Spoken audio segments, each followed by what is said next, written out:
Improving your English speaking skills can help you communicate more effectively and confidently. Here are some tips you can use them for improving your English speaking skills. Practice with someone. Communicating with someone in English can be an effective way to improve your English speaking skills. It can help you enhance your English vocabulary and use the grammar concept correctly while work on your pronunciation. Learning the pronunciation of basic English words can be helpful in mastering speaking skills. Improve your vocabulary. Learning new words and phrases can help you express yourself better and avoid repetition. You can use a vocabulary app, write down words or phrases you don't know, and consume songs, TV shows, books, and news in English. Learn the natural flow of English. English has its own rhythm, intonation, and stress patterns that make it sound natural and fluent. You can learn these by listening to native speakers and imitating how they speak. You can also use speech shadowing, which is copying how a native speaker speaks by watching videos or movies with subtitles. Practice active listening. Listening to others speak English can help you improve your comprehension, vocabulary, and pronunciation skills. You can also ask questions, give feedback, and summarize what you heard to show that you are engaged in the conversation. Record yourself. Listening to a recording of your own voice can help you identify your strengths and weaknesses in speaking English. You can also compare your pronunciation and intonation with native speakers and correct your mistakes.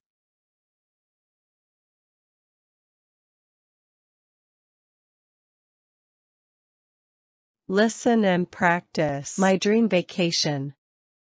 I have always wanted to visit Paris, the city of love and lights. I have seen many pictures and videos of it, and I have read many books and stories about it. I have dreamed of seeing the Eiffel Tower, the Louvre Museum, the Notre Dame Cathedral, and many other famous landmarks and attractions. I have also wanted to experience the culture, the food, the fashion, and the people of Paris.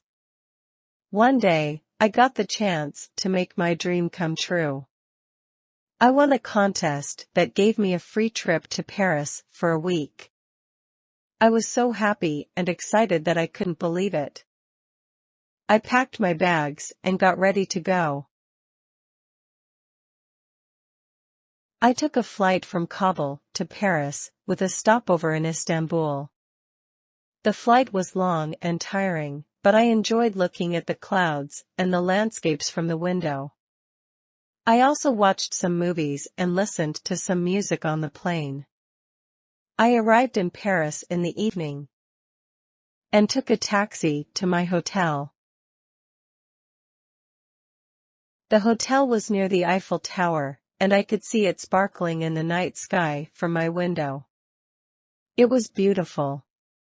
The next day, I woke up early and had a delicious breakfast at the hotel. Then I took a bus tour of the city, which showed me many of the famous sites and monuments. I learned a lot of interesting facts and stories about them from the guide. I also took many photos and videos with my camera and phone. After the bus tour, I went to the Eiffel Tower and climbed to the top. The view was amazing. I could see the whole city and beyond. I felt like I was on top of the world.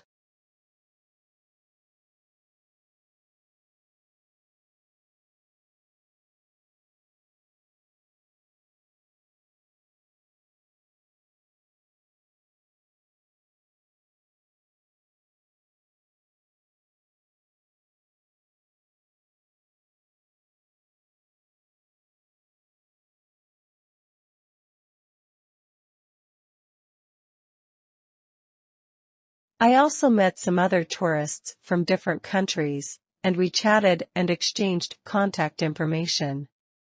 The next few days, I visited some other places that I wanted to see, like the Louvre Museum, where I saw the Mona Lisa and other famous artworks, the Notre Dame Cathedral, where I admired the architecture and the stained glass windows, the Arc de Triomphe, where I walked along the Champs-Élysées, and the Montmartre district, where I saw the Sacré-Cœur Basilica and some street artists. I also tried some of the local cuisine, like croissants, baguettes, cheese, wine, crepes, macarons, and escargots. They were all delicious and different from what I was used to. I also shopped for some souvenirs and gifts at some of the markets and boutiques. One of the best things that happened to me during my vacation was meeting a girl named Sophie. She was a local who worked at a bookstore near my hotel. She was very friendly and helpful, and we had a lot in common. We liked the same books, movies, music, and hobbies. We also spoke some English and French to each other, and taught each other some words in our native languages. We spent a lot of time together during my stay in Paris. She showed me some of her favorite places that were not very touristy, like a small park, a cozy cafe, a hidden bookstore, and a charming bridge. We also went to see a movie at a cinema, a play at a theater, and a concert at a club. We had so much fun together. On my last day in Paris, Sophie took me to see the sunset from a hill overlooking the city. It was romantic and magical. We hugged and kissed each other goodbye, and promised to keep in touch. She gave me a book as a gift, which she had signed with a sweet message. I took a taxi to the airport, feeling sad but happy at the same time. I had had an amazing vacation in Paris, one that I would never forget. I had seen many wonderful things, learned many new things, tasted many delicious things, bought many nice things, and met many lovely people. But most of all, I had found love in Paris.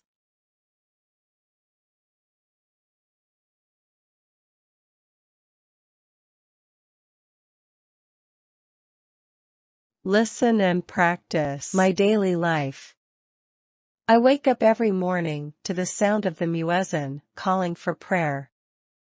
I get out of bed and wash my face, then join my family in the living room for breakfast.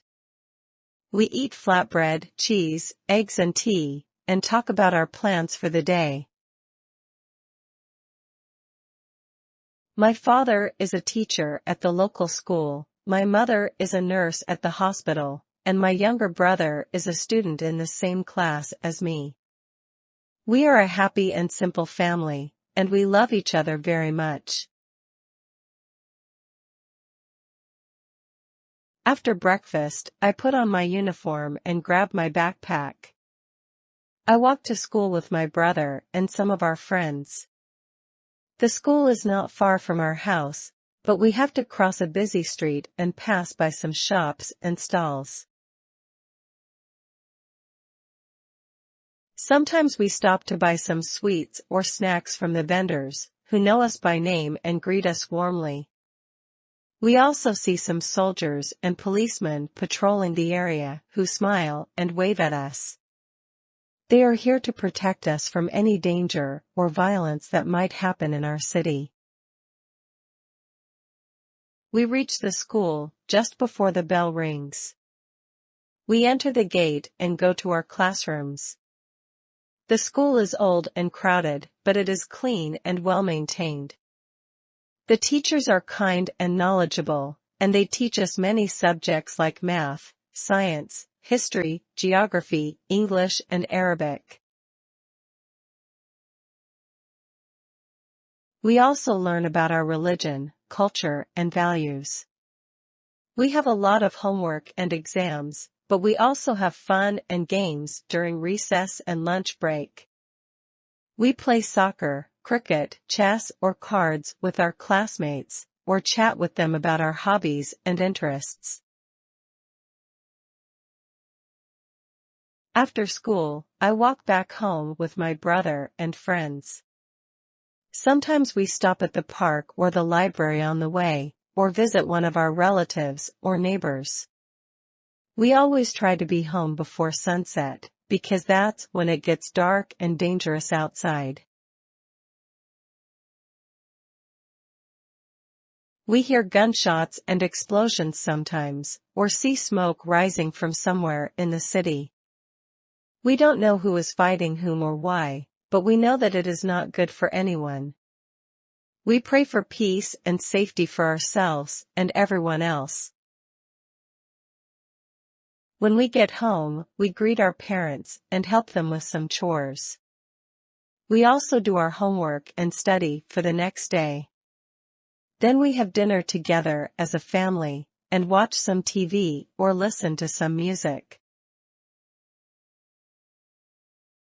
We like to watch comedy shows or cartoons, or listen to pop songs or classical music. We also read some books or magazines that we borrow from the library or our friends. We like to learn new things and expand our horizons.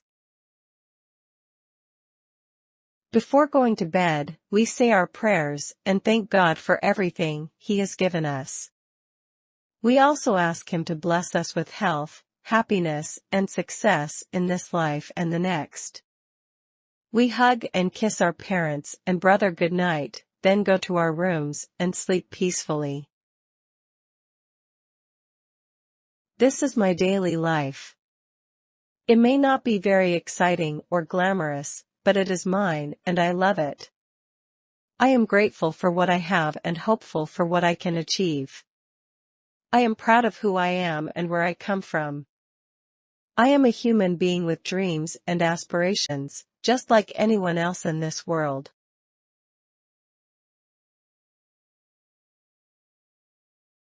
Listen and practice. About family. Family is a word that has many meanings and associations. It can refer to a group of people who are related by blood, marriage, or adoption. It can also refer to a group of people who share a common ancestry, culture, or identity. It can also refer to a group of people who have a close and lasting bond based on love, care, or support. In this essay, I will explore some of the aspects and implications of family from different perspectives. Biological family. A biological family is a group of people who are genetically related to each other. A biological family can consist of parents, children, siblings, grandparents, cousins, and other relatives. A biological family can also include donors, recipients, or surrogates who have a genetic connection to the family. A biological family has a natural and hereditary connection to each other. They share physical traits, health conditions, and genetic diseases. They may also share talents, abilities, and preferences. They may also inherit or pass on their genes to future generations.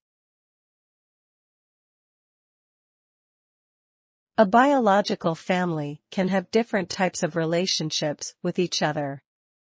They can be supportive, cooperative, respectful, and loyal. They can also be competitive, conflictive, abusive, or estranged. They can be present, absent, or deceased. They can be known, unknown, or anonymous. A biological family can have different types of roles in each other's lives. They can be caregivers, providers, protectors, or dependents. They can also be mentors, role models, advisors, or learners. A biological family can have different types of rights and responsibilities regarding each other. They can have legal rights, such as inheritance, custody, or visitation. They can also have moral obligations, such as respect, care, or support. They can also have emotional bonds, such as love, attachment, or gratitude. A social family is a group of people who are legally or culturally related to each other. A social family can consist of spouses, partners, adoptive parents or children, foster parents or children, or step-parents or children. A social family can also include friends, neighbors, colleagues, or members of a community who have a social connection to the family. A social family has a functional and cultural connection to each other. They share resources, responsibilities, and values. They may also share interests, activities, and goals. They may also influence or be influenced by the norms and expectations of their society or community. A social family can have different types of relationships with each other. They can be friendly, helpful, cooperative, and respectful. They can also be unfriendly, unhelpful, competitive, or disrespectful. They can be consistent, flexible, adaptive, or unpredictable. A social family can have different types of roles in each other's lives. They can be companions, allies, supporters, or fans. They can also be rivals, opponents, critics, or enemies. A social family can have different types of rights and responsibilities regarding each other. They can have legal rights, such as contracts, agreements, or benefits.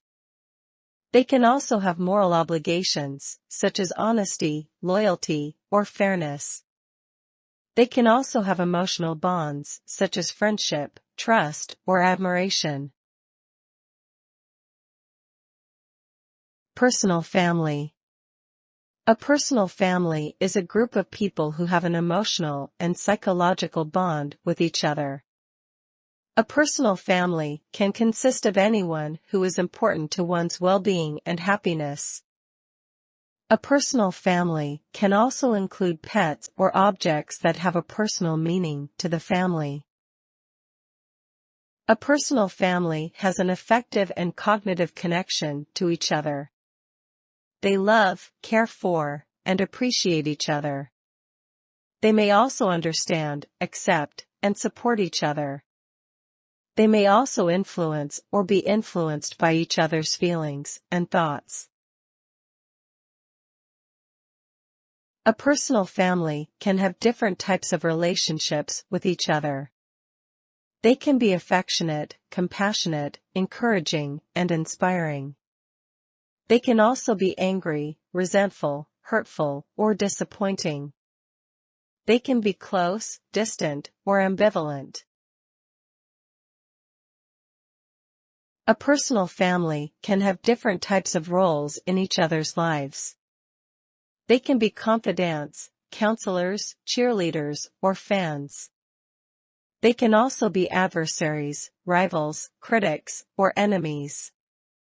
A personal family can have different types of rights and responsibilities regarding each other. They can have trust, honesty, forgiveness, or respect.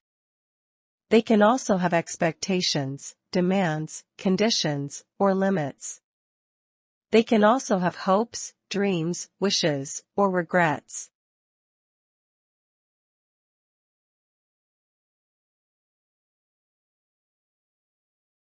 A day in the life of Emma. Emma woke up to the sound of her alarm clock at 7 a.m. She stretched and yawned, feeling refreshed and energized. She had a good night's sleep and she was looking forward to her day. She had a lot of things to do and she was excited about them. She had to go to school, study for a test, practice for a play, and meet her friends for dinner. She got out of bed and headed to the bathroom. She brushed her teeth, washed her face, and combed her hair. She looked at herself in the mirror and smiled. She was 17 years old, but she felt much younger. She had bright eyes, rosy cheeks, and a radiant smile. She wondered what the day would bring. She went back to her bedroom and put on her clothes. She wore a pink dress, white shoes, and a pearl necklace. She checked her phone and saw that she had several messages and notifications. She replied to them quickly and decided to check them later. She grabbed her backpack, books, and phone and left her room. She walked downstairs to the kitchen, where her parents were having breakfast. They greeted her with a hug and a kiss. "Good morning, sweetheart," her mother said. "Good morning, honey," her father said. "Good morning, Mom and Dad," Emma said. They asked her how she slept, what she dreamed, and what she planned to do today. They told her they loved her, they were proud of her, and they wished her good luck. They also reminded her to eat well, drink water, and be careful. Emma thanked them for their love and support. She ate some toast and jam, drank some orange juice, and took some fruit for later. She hugged them goodbye and left the house. She walked to the bus stop, which was only a few minutes away from her home. She bought a newspaper and a magazine from a nearby kiosk and read them on the way. She boarded the bus and found a seat. She opened her phone and started to check her messages and notifications again. Most of them were from her friends, classmates, or teachers. They were all about school-related topics that she had to know or do or share. She felt happy and connected by the amount of communication she had. She arrived at her school at 8:30 a.m. She went to her locker and put away her things. She met up with her best friend Lily, who was waiting for her near the entrance. Lily was one of her closest friends from kindergarten. They used to play together a lot back then, and they still do now. They share everything with each other, secrets, jokes, dreams, fears. "Hey, Emma," Lily said.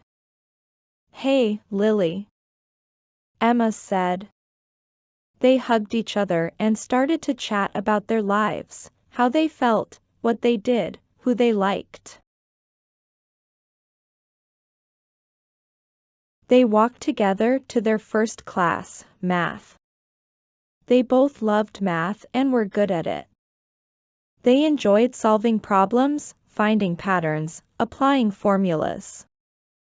They also liked their teacher, Mr. Jones. He was funny and friendly and explained things well.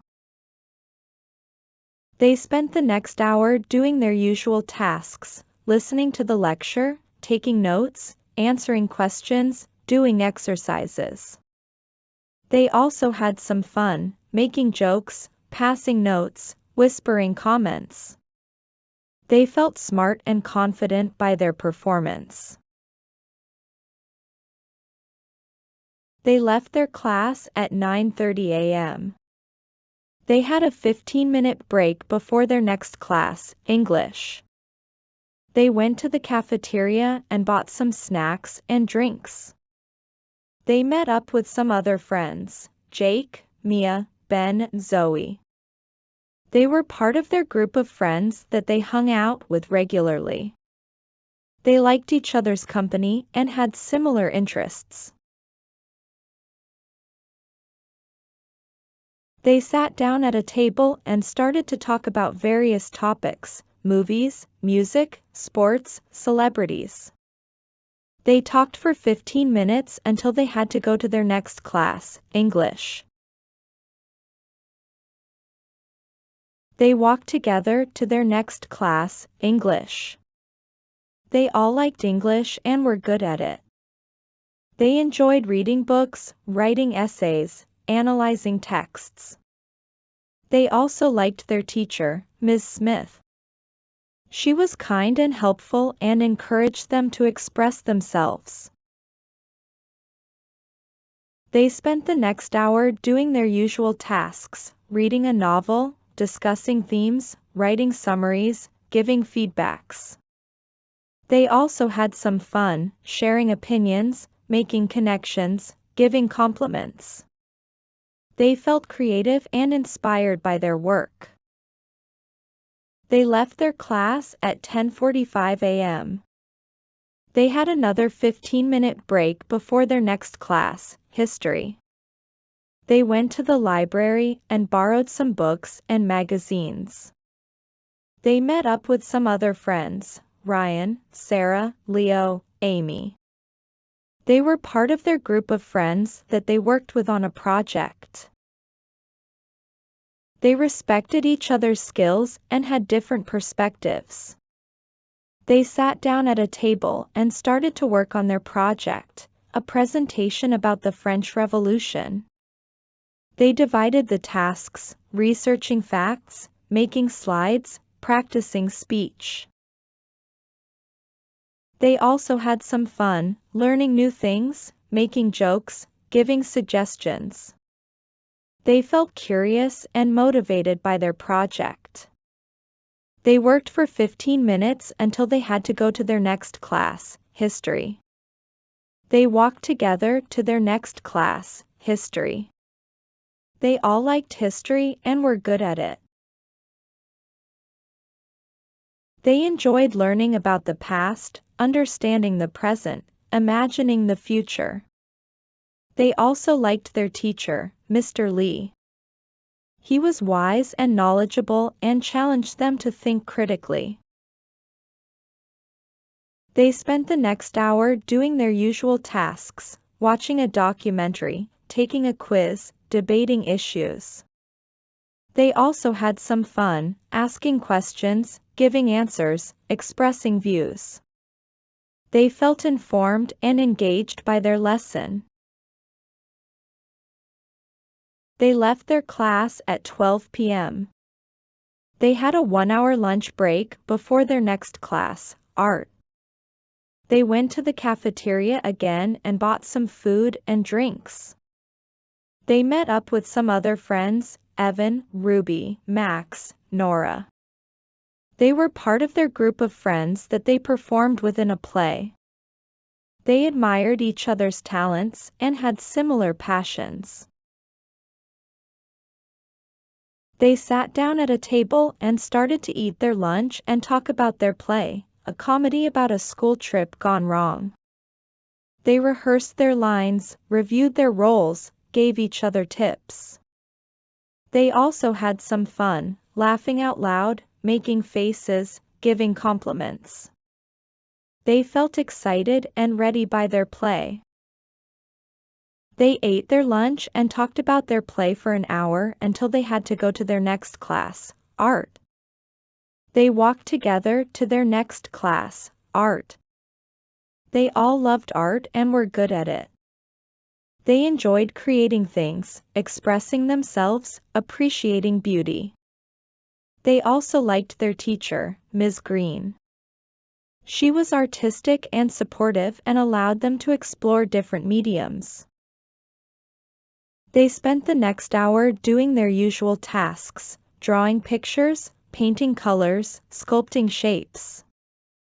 They also had some fun, showing off their work, admiring others' work, giving feedback.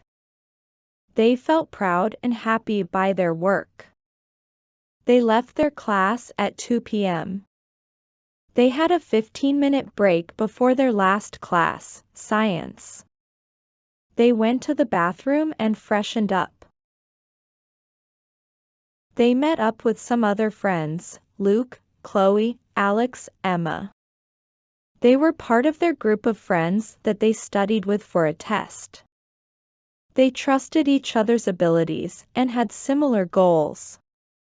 They sat down at a bench and started to study for their test, a multiple-choice test about biology. They reviewed the material, quizzed each other, explained concepts. They also had some fun, making mnemonics, giving hints, encouraging each other. They felt prepared and confident by their study. They studied for 15 minutes until they had to go to their last class, science. They walked together to their last class, science. They all liked science and were good at it. They enjoyed experimenting things, discovering facts, explaining phenomena. They also liked their teacher, Mr. Brown.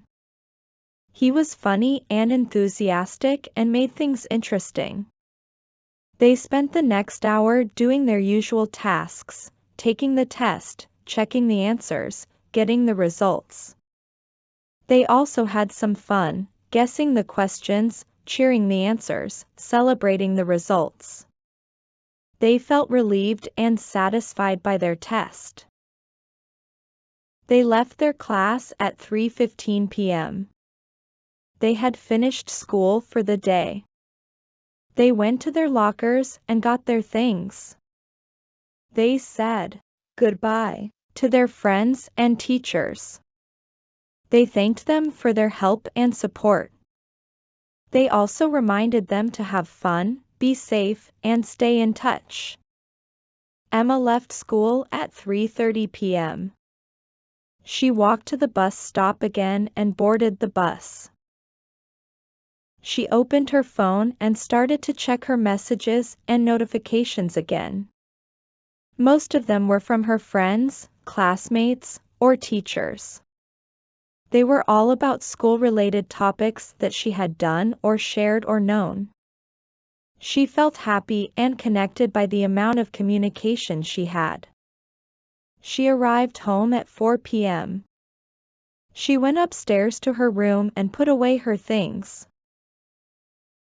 She met up with her parents, who were waiting for her in the living room.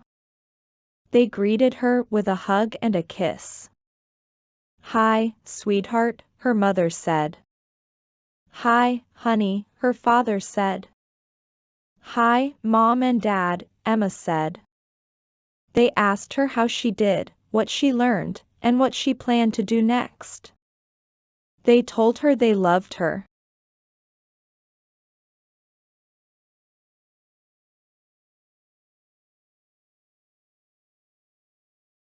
Listen and practice.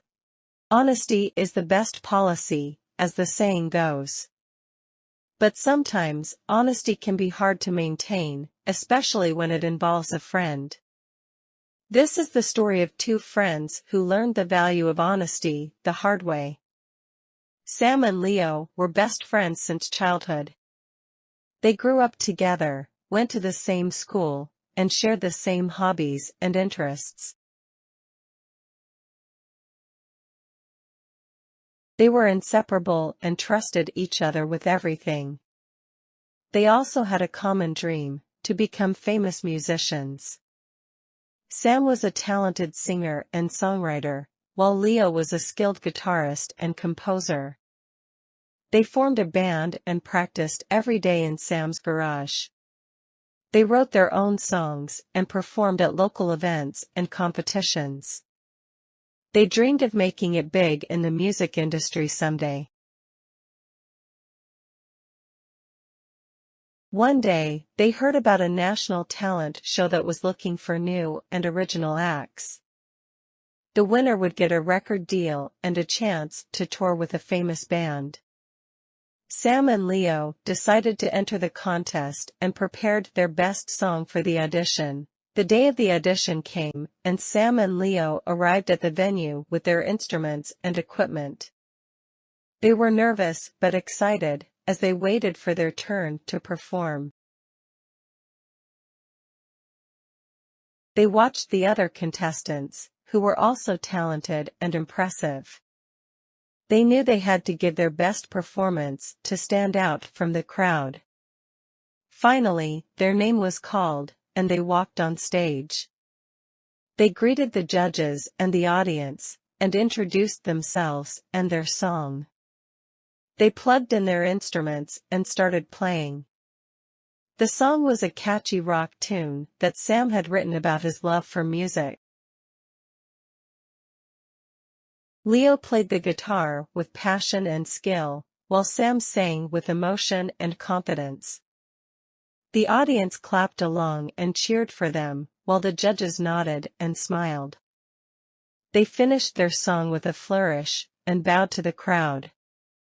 The crowd gave them a standing ovation, while the judges applauded them. They walked off stage, feeling happy and proud. They waited backstage for the results, hoping that they had made it to the next round. They hugged each other and congratulated each other on their performance. "Wow, that was amazing," Sam said. "Thanks, you too," Leo said. "We did great, right?" Sam asked. "Of course we did. We rocked it," Leo said. They high-fived each other and laughed. They heard the host announce the names of the contestants who had made it to the next round. They listened eagerly, hoping to hear their name. "And the last act that will move on to the next round is," the host said, pausing for dramatic effect. "Leo," he said. Sam and Leo looked at each other in shock. They had expected to hear their band name, not just one of them. "What?" Sam said. "What does that mean?" Leo said. They heard the host explain that Leo had been chosen as a solo act, based on his guitar skills and charisma. He said that Leo had impressed the judges with his talent and potential, and that they wanted to see more of him in the next round. He also said that Sam had done well as a singer and songwriter, but that he did not stand out as much as Leo did. He said that Sam had a good voice, but that it was not unique or memorable enough for the music industry. He thanked Sam for his participation, and wished him good luck for his future endeavors. He then invited Leo to come on stage again, to receive his congratulations from the judges and the audience. Sam felt a surge of disbelief, anger, and hurt. He could not believe what he had just heard. He felt betrayed by the judges, who had ignored his contribution to their song. He felt jealous of Leo, who had been chosen over him. He felt sad about losing his dream of becoming a famous musician with his best friend. Leo felt a mix of shock, joy, and guilt. He could not believe what he had just heard either. He felt honored by the judges, who had recognized his talent and potential. He felt happy about moving on to the next round of the contest. But he also felt guilty about leaving Sam behind. He felt sorry for his friend, who had been rejected by the judges. He felt torn between his dream of becoming a famous musician and his loyalty to his best friend. He looked at Sam with an apologetic expression on his face. He did not know what to say or do. "Sam," he said softly. Sam looked away from him with an angry expression on his face. He did not want to talk or listen to him. "Sam," Leo repeated. "Go away." He grabbed his bag Sam and snapped. stormed out of the backstage area. He did not look back at Leo or anyone else. Leo watched him go with a sad expression on his face. He wanted to go after him, but he knew he had to go on stage again. He felt a pang of regret and confusion. He walked on stage, with a forced smile on his face. He received his congratulations from the judges and the audience, but he did not feel happy or proud. He felt empty and alone. He wondered if he had made the right choice, and if he had lost his best friend forever.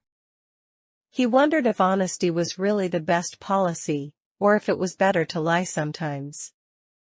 He wondered if he would ever see Sam again, and if they would ever make music together again. He wondered if he had sacrificed his friendship for his dream, and if it was worth it. After the contest, Sam and Leo did not talk to each other for a long time. They both felt hurt and angry, and did not know how to mend their friendship. They also went on different paths in their lives. Sam decided to give up on his dream of becoming a famous musician. He felt that he had no talent or luck, and that he had wasted his time and energy on something that was not meant for him. He enrolled in a college and studied business administration. He hoped to find a stable and secure job, and to forget about music and Leo. Leo decided to pursue his dream of becoming a famous musician. He felt that he had a rare opportunity and talent, and that he had to make the most of it. He moved on to the next round of the contest, and impressed the judges and the audience with his solo performance. He won the contest, and got a record deal and a chance to tour with a famous band. He became a star overnight, and his name was everywhere. He recorded his own songs, and performed at sold-out concerts. He enjoyed the fame and fortune, but he also felt lonely and guilty. He missed Sam, and wondered how he was doing. One day, he saw Sam's name on a magazine cover. He picked up the magazine, and read the article. It said that Sam had graduated from college with honors, and had started his own company. It said that Sam was a successful and innovative entrepreneur, who had created a popular app that helped people learn languages. Leo felt a surge of curiosity and nostalgia. He wondered if Sam still remembered him, and if he still liked music. He wondered if Sam was happy, and if he had forgiven him. He decided to contact Sam and see if they could talk. He searched for Sam's phone number online, and dialed it. Sam was in his office, working on his laptop. He heard his phone ring, and looked at the screen. He saw an unfamiliar number, and hesitated to answer it. He decided to ignore it, and continued working, but the phone kept ringing, and he got annoyed. He picked up the phone, and said hello. "Hi, Sam. It's me, Leo," he heard a familiar voice say. Sam felt a shock of recognition and disbelief. He could not believe that Leo was calling him after all these years. "Leo?" he said. "Yes, Leo. Your old friend." Leo said. "What do you want?" Sam asked coldly. "I want to talk to you, Sam. I want to apologize." Leo said sincerely. "Apologize? For what?" Sam asked sarcastically. "For leaving you behind, Sam. For hurting you." Leo said regretfully. "Save it, Leo. It's too late for apologies." Sam said bitterly. "Please, Sam. Hear me out. I miss you." Leo said earnestly. "You miss me? After all this time?" After you became a famous musician without me? Sam asked incredulously. Yes, Sam. I do miss you. Fame is not everything, Sam. Friendship is. Leo said honestly. Friendship? What friendship? You betrayed our friendship, Leo. You chose your dream over me. Sam said angrily.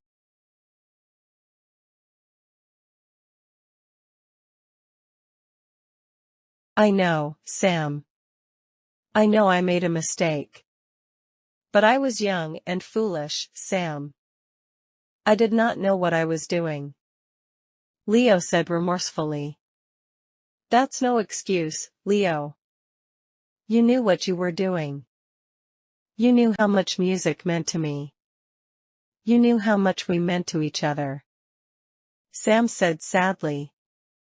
I'm sorry, Sam. I'm really sorry. Leo said sincerely. Sorry is not enough, Leo. Sam said softly. What can I do to make it up to you, Sam? Leo asked desperately. I don't know, Leo. I don't know if you can. Sam said honestly. Please, Sam. Give me a chance. Let's meet up and talk face to face. Leo suggested hopefully. I don't know if I want to see you again, Leo. Sam said hesitantly. Please, Sam. Just one meeting. Just one conversation. Leo pleaded earnestly.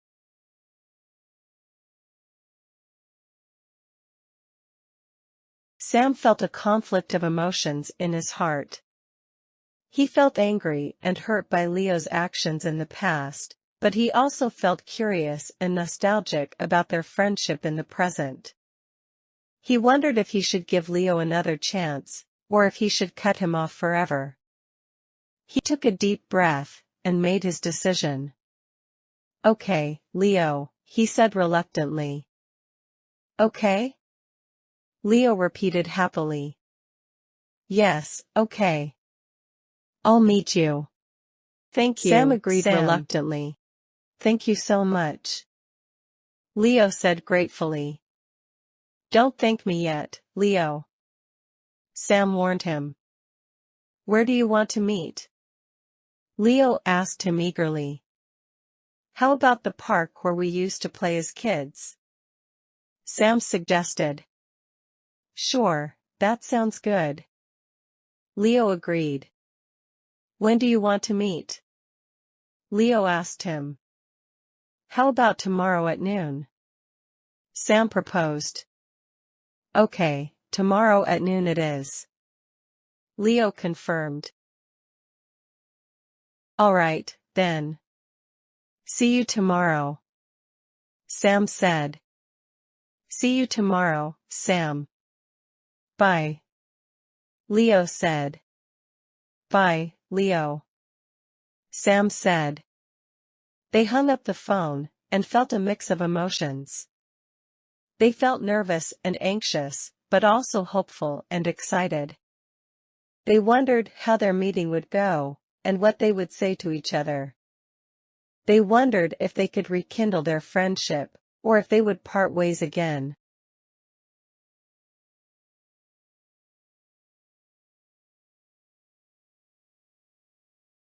They wondered if honesty was the best policy, or if it was better to lie sometimes. They wondered if they had sacrificed their dream for their friendship, or if they could have both. I'll try to continue the story of Sam and Leo when they met. Here's what I came up with. The next day, Sam and Leo arrived at the park where they used to play as kids. They recognized each other from a distance, and walked towards each other. They felt nervous and awkward, as they did not know how to greet each other. Hi, Sam. Leo said. Hi, Leo. Sam said. They looked at each other, and did not know what to say next. They noticed how much they had changed over the years. Sam had grown taller and thinner, and had a serious and professional look.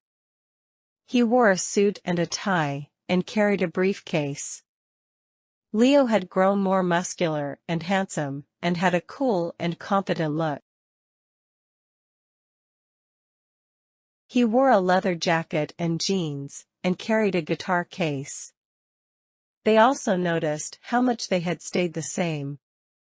Sam still had his brown hair and green eyes, and his gentle and kind smile. Leo still had his blonde hair and blue eyes, and his charming and playful grin. They felt a surge of nostalgia and affection, but also a hint of resentment and regret. They wondered if they still had anything in common, or if they had grown too far apart. They decided to sit on a bench, and try to have a conversation. "So, how have you been?" Leo asked.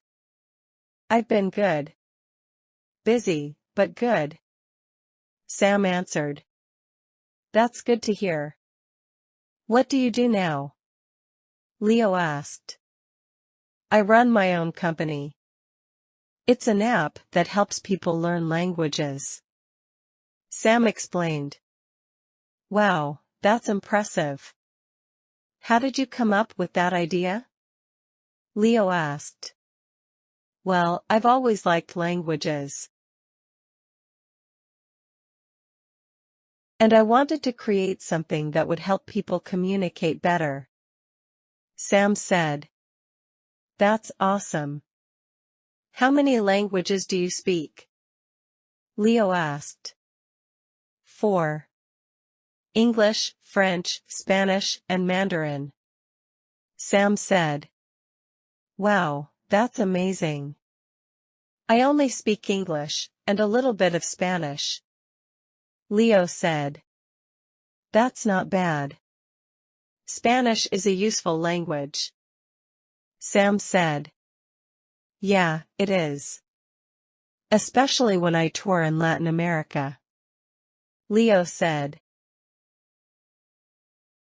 "Oh, right.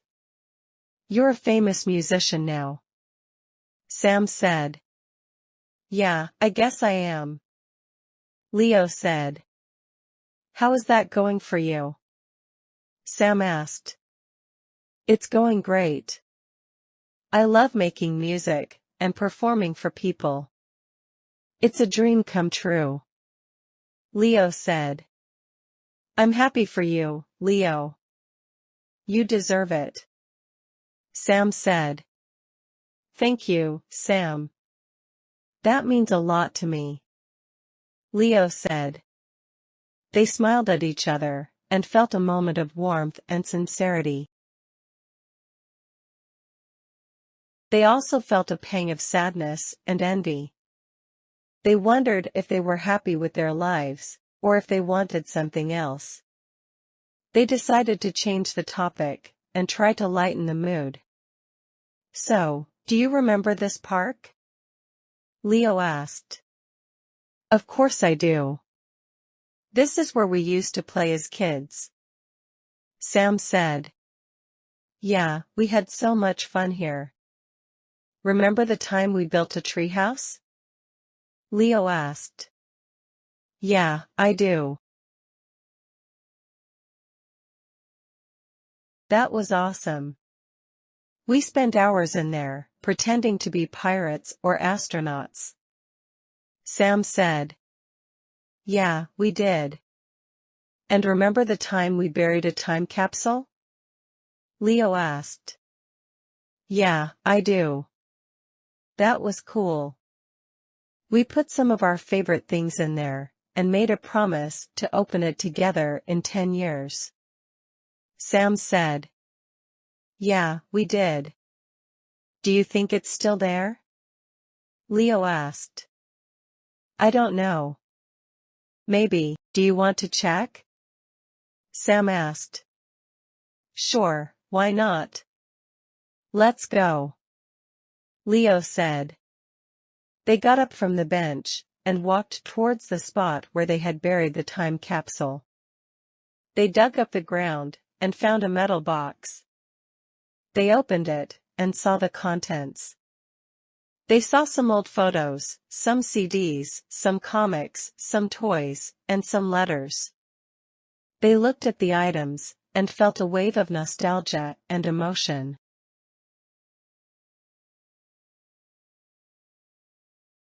They remembered their childhood and their friendship. They remembered their hopes and dreams and their promises. They decided to read the letters they had written to each other. They took out the envelopes and opened them. They read the words and felt a shock of realization and remorse. They realized how much they had changed and how much they had hurt each other. The letters said, "Dear Sam, you are my best friend, and I love you. You are the coolest and smartest person I know. You are always there for me, and you always make me laugh. You are the best singer and songwriter in the world, and I'm sure you will become a famous musician someday.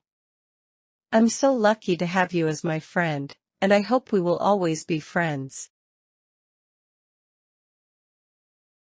No matter what happens, I will always be honest with you, and I will always support you. You are my brother, and I will never let you down. Your friend, Leo." Dear Leo, you are my best friend, and I love you. You are the most talented and handsome person I know. You are always there for me, and you always make me happy.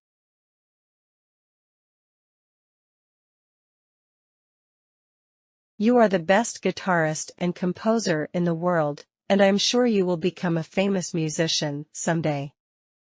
I'm so lucky to have you as my friend, and I hope we will always be friends.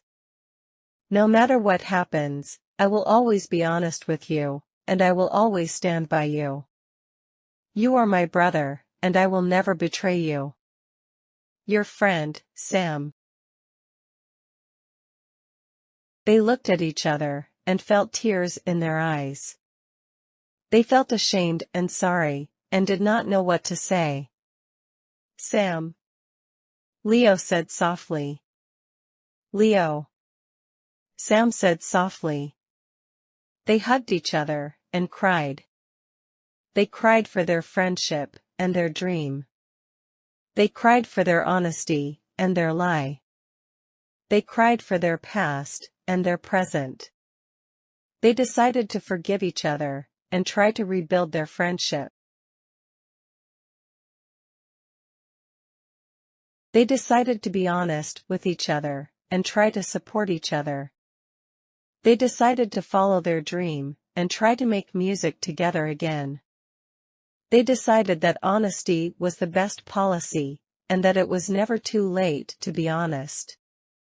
They decided that they had not sacrificed their dream for their friendship, or their friendship for their dream. They decided that they could have both, if they were honest with themselves and each other.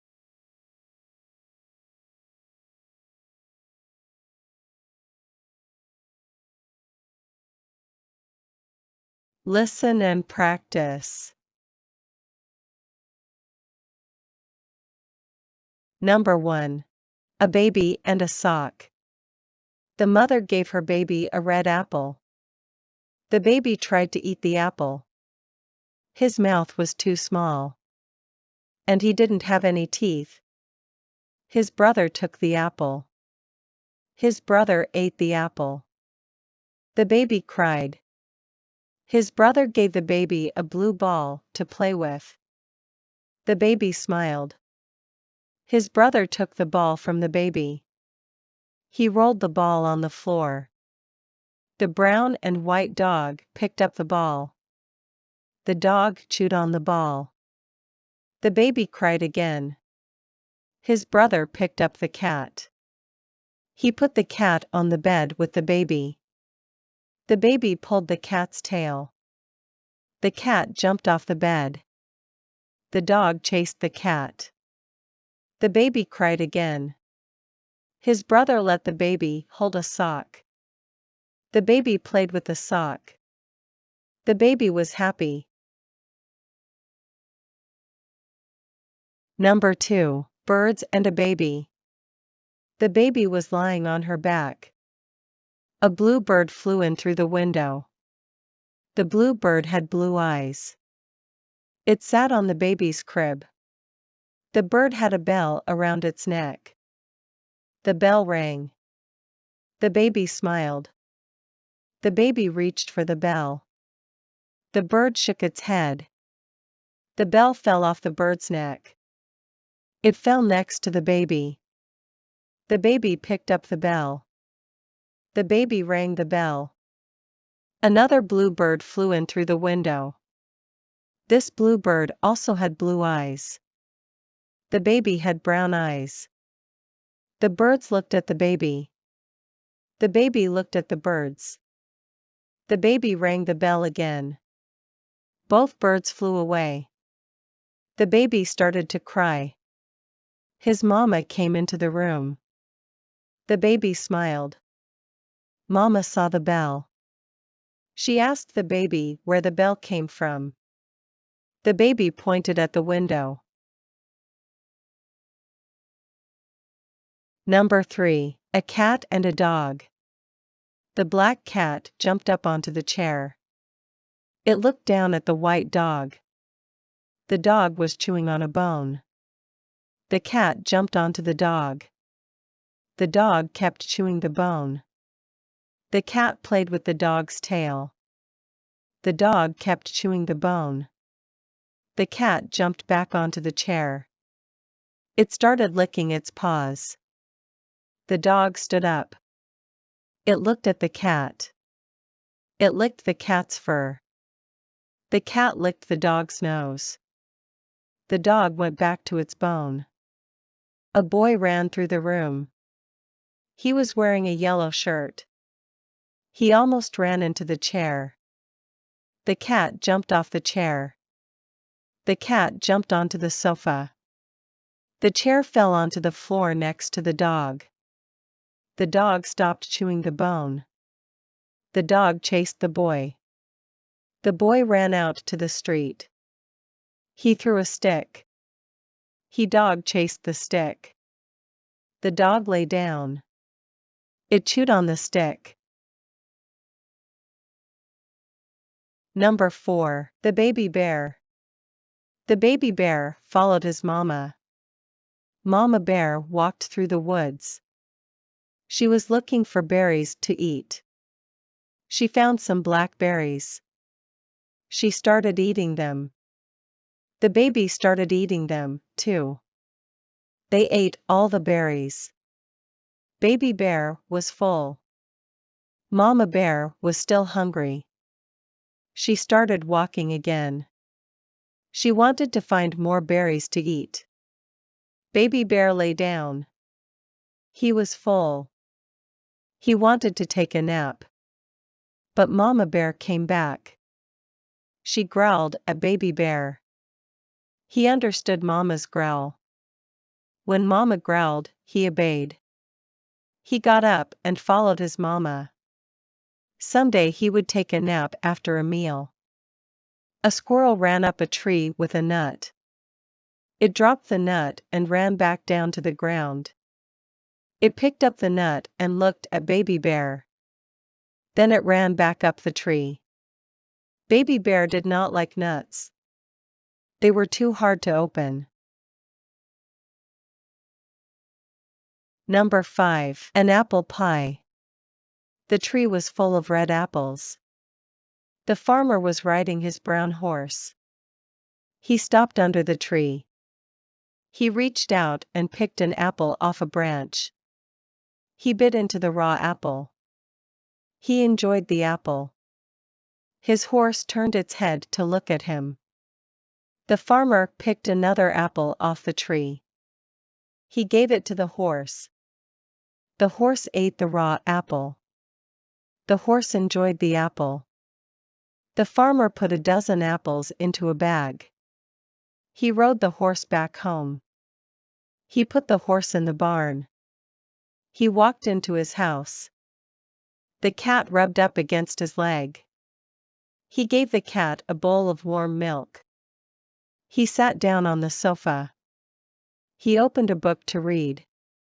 His wife came home. She cooked the raw apples. She made an apple pie. They ate bread and hot soup for dinner. They enjoyed the bread and soup. They had hot apple pie for dessert. They both enjoyed the apple pie. Number 6. The top bunk. He and his brother slept in a bunk bed. He had the bottom bunk. His brother had the top bunk. The top bunk had a guardrail. The rail kept the sleeper safe. His brother didn't like the rail. He always left it down. One time his brother fell out of the top bunk. He hit the carpet and woke up. He said, "Ouch." Then he climbed back into the top bunk. When he woke up the next day, his back was sore. Mom took him to see the doctor. The doctor examined him. The doctor said he was okay. He said to keep the guardrail up. His brother said he would do that. That night, his brother climbed into the top bunk again. He left the guardrail down. He said the guardrail was like jail. He didn't want to feel like he was in jail. He fell asleep. Then he fell out of the top bunk again. Number 7. Ask Santa. It is December. That means it is Christmas time. Christmas time means Santa Claus is coming. Sarah and Billy love Christmas. They love Santa Claus.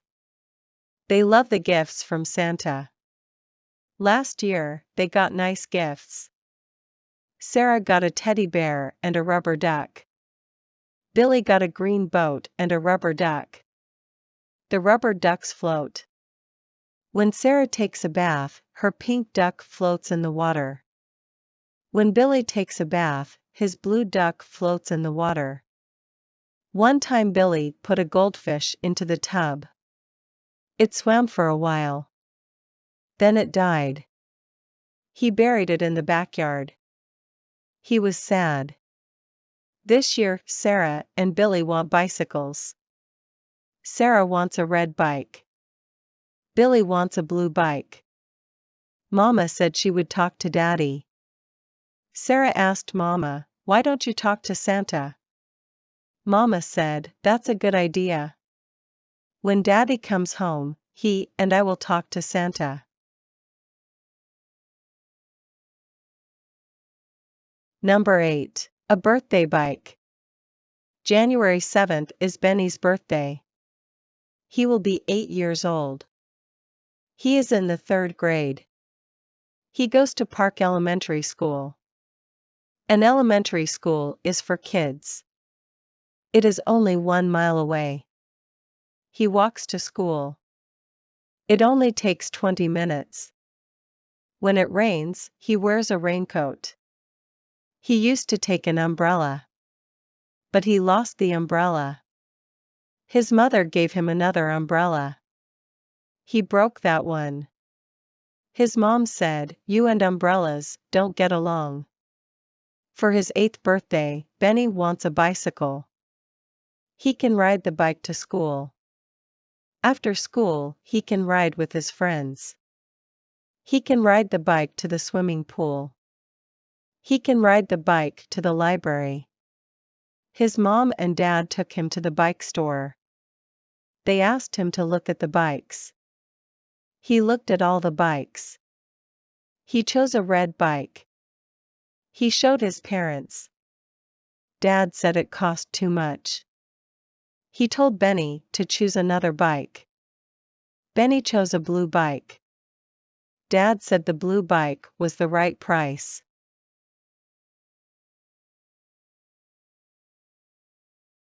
Number 9. In the garden. Mama was in the garden. "What are you doing?"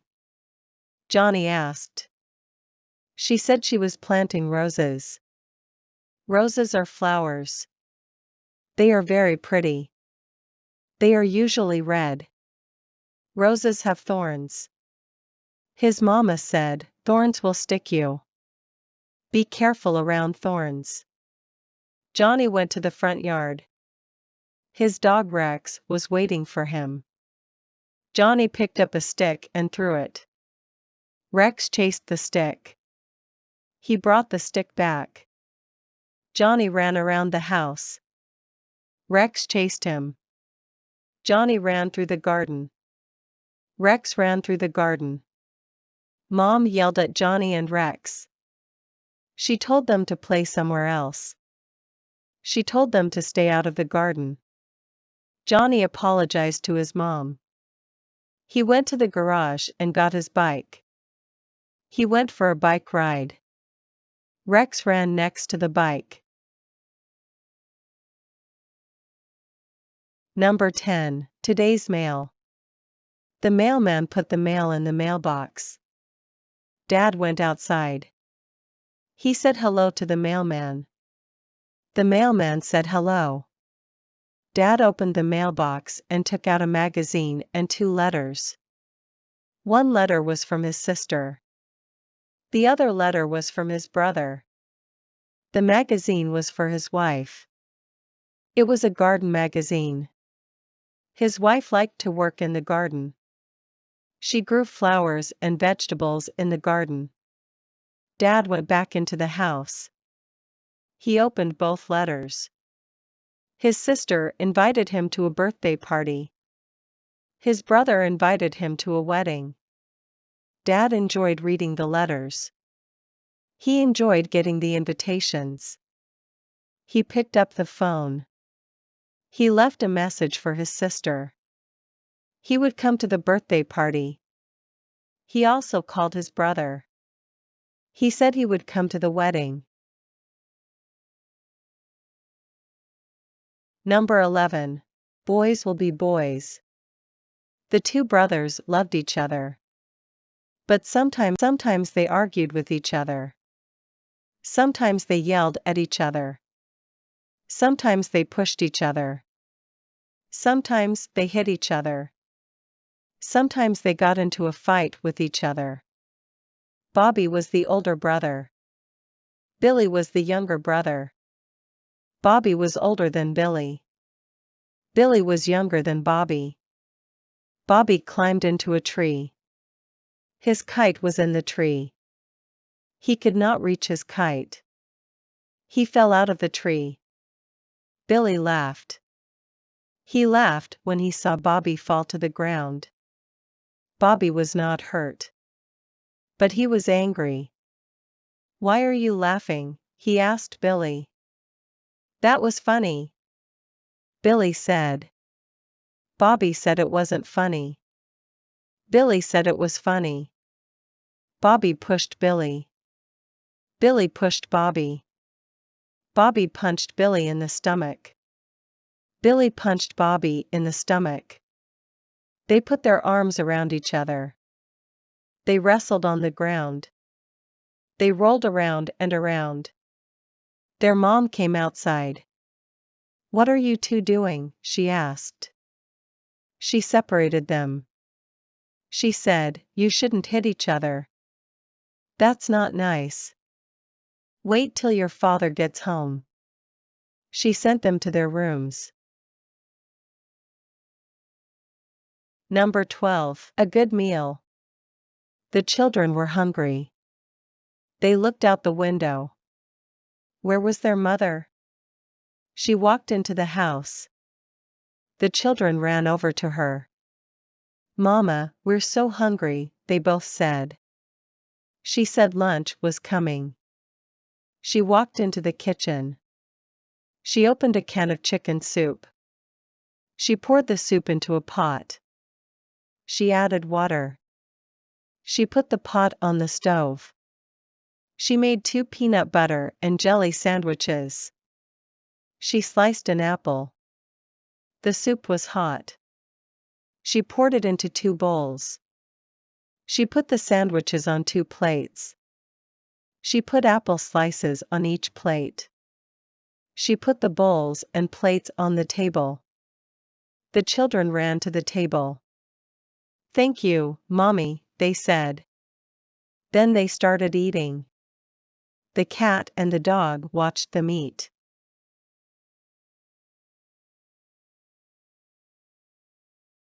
Number 13. No friends for me. I am lonely. I am always by myself. I meet people every day. I smile at them. I say hello. I am nice to them. I want to have a friend. But I have no friends.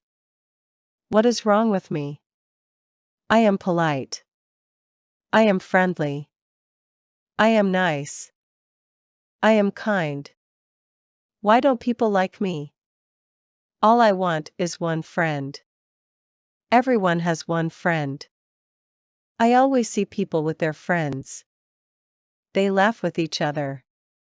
They have fun with each other. They do things with each other. What about me? I am by myself. I watch TV by myself. I go to the movies by myself. I go to restaurants by myself. I go to the park by myself. I told my mother that I am lonely. She said it is my fault. Why? I asked. She said, because you never ask anyone to be with you. My mom is right. I never ask people to be with me. I am afraid they will say no.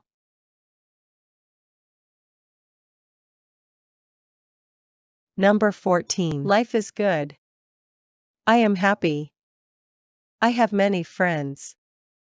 I have a large family. I have 4 brothers and 4 sisters. I am in the middle. 4 brothers are older than me. 4 sisters are younger than me. I go to school. I am in the 6th grade.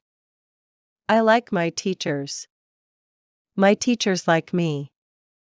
I have friends in every class. My favorite class is history. I like to read about history. History is a story about our past. Soon we will all be history.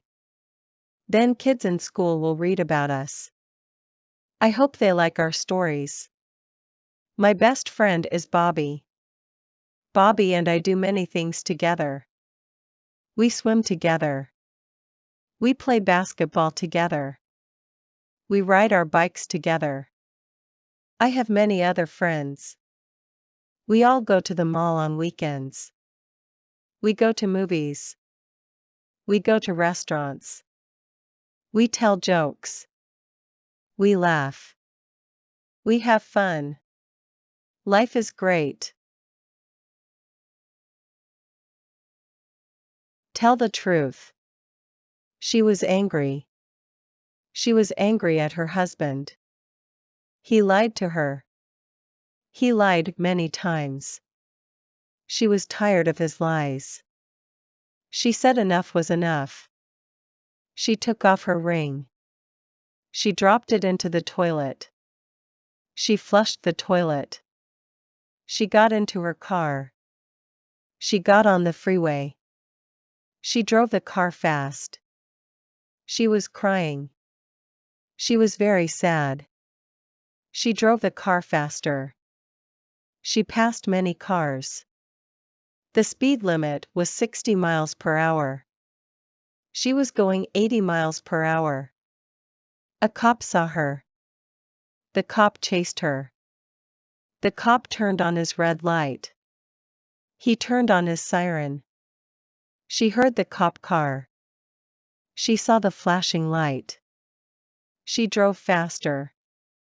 Now she was going 90 miles per hour. The cop drove faster. It started to rain. She didn't slow down. She lost control. The car rolled over. It rolled over and over. She died before it came to a stop. Number 16. God loves babies. The husband and wife wanted to have a baby. They prayed for a baby. God answered their prayers. The doctor said they were going to have a baby. The wife asked, "How many?" The doctor said he didn't know yet. The husband and wife were very happy. Now they would have a baby. They both wanted to have a baby. They visited the doctor a month later. He examined the wife. He used a special machine. He saw the baby. He saw more than one baby. He saw two babies. He saw more than two babies. He counted the babies. He told the wife, "You will have more than one baby. You will have 8 babies." The wife couldn't believe it. Her husband couldn't believe it. 8 babies. "We will have a big family," said the husband. "We will have a very big family," said the wife. "But how can we pay for all these babies?" asked the husband. "We can pay for one baby. But 8 babies cost a lot of money. How can we pay for 8 babies?" The wife said, "We will find a way. God will help us find a way." They both smiled. They would have a big happy family.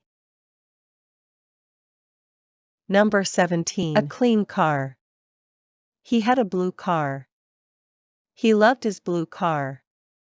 It was dark blue. It had 4 doors. It was not a new car. It was an old car. But it had new tires. It had new black tires. All 4 tires were new. He felt safe with his new tires. They would not blow out. He could drive everywhere with his new tires. His car was dirty. He needed to wash it. The windows were dirty. The doors were dirty. The hood was dirty. The trunk was dirty. The bumpers were dirty. The tires weren't dirty. They were new tires. They were black and shiny. They looked good. He did not have to wash his tires. But he did have to wash his car. He put water into a bucket. He put a sponge into the bucket. He washed his car with the sponge. He dried his car with a towel. His car was shiny blue now. It looked like new.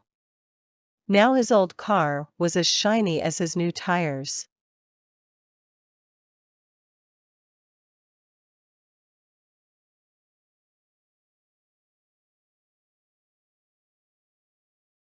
Number 18. Farm animals.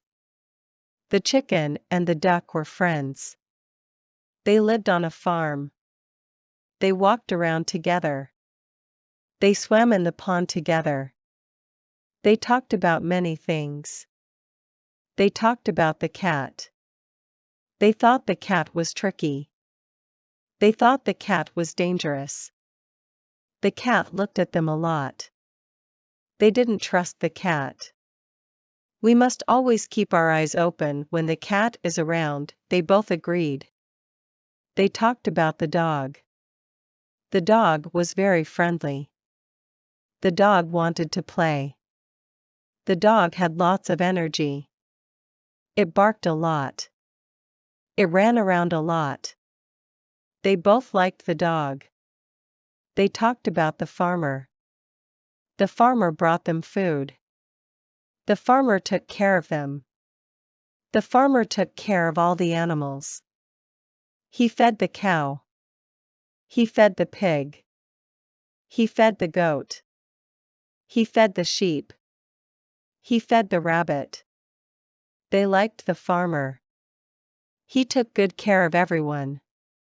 He was a nice man. Farmers are good, said the chicken. We need farmers, said the duck. Number 19. Corn for people and animals. The farmer drives a tractor. The tractor digs up the ground. He plants yellow corn in the ground. He plants the yellow corn in the spring. The corn grows in the summer. The rain helps the corn grow. If there is no rain, the corn dies. If there is a lot of rain, there is a lot of corn. He harvests the yellow corn in late summer. He sells the corn at his vegetable stand. He sells 1 ear for 25 cents. He sells 4 ears for $1. He sells all his corn in just 1 month. The neighbors love his corn. The corn is fresh. It is bright yellow. It is tasty. It is delicious. The birds love his corn, too. They don't pay for it. They eat it while it is in the field. They don't cook it. They eat it raw. The farmer doesn't get angry. Birds have to eat, too. So do cows.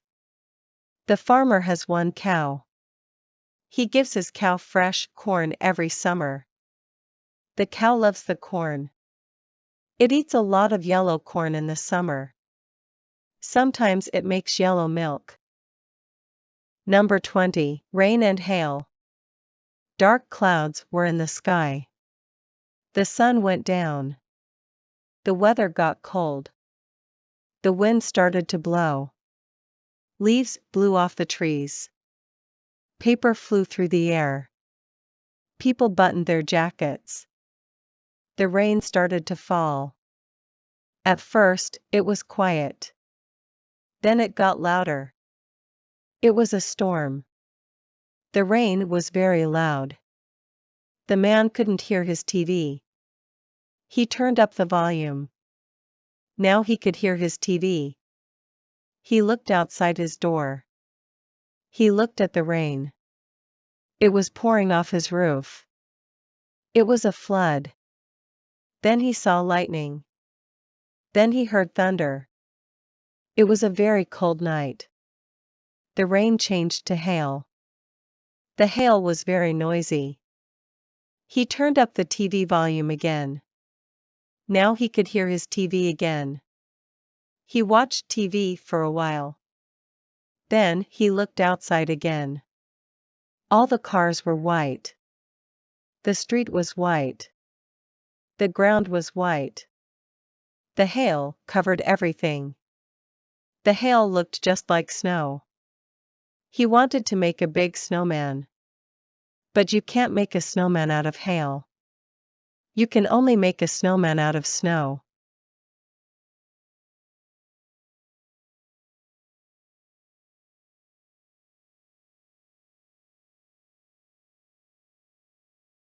Listen and practice. I tap my foot nervously on the shiny marble floor as I watch the numbers descend. I'm going to be late, again. It really wasn't my fault. I'd had my hours swapped with George this week, so he could leave work in time to pick his kids up from school, while his wife recuperated from surgery. I now needed to be in the office by 10:00 instead of 8:30. You'd think that would make me early. However, since I was finishing later, I'd tried to get to the gym in the morning. Well, that was a mistake. It was either shower and be late, or skip the shower and arrive stinky and sweaty. I figured that my coworkers would prefer a late me than a pungent me. The brisk tap of heels alerts me to the fact that I am not the only one running late today. A side glance shows her pushing her wind-swept hair behind her ears as she juggles a fully loaded satchel bag and a briefcase with one hand, while she reaches for the call button on the wall. I'd already pressed it, it was already lit. And pressing it again will not make the elevator move any faster. The numbers stop at ground floor and the doors open. I gesture for the woman to precede me into the space, and she uses her elbow to press floor 23, one floor above my own. I press 22 and stand back. It is just the two of us, and without trying to be obvious, I check her out. Tiny, with short black hair that curls about her ears, which sport a pair of AirPods, and a killer figure enhanced by shiny black heels. I am a sucker for heels. But how the hell did women walk in them? Hi, I'm Adrian. I don't say, but wish I could. She smiles at me, a little half smile, to acknowledge my presence accompanied by a fractional nod of the head.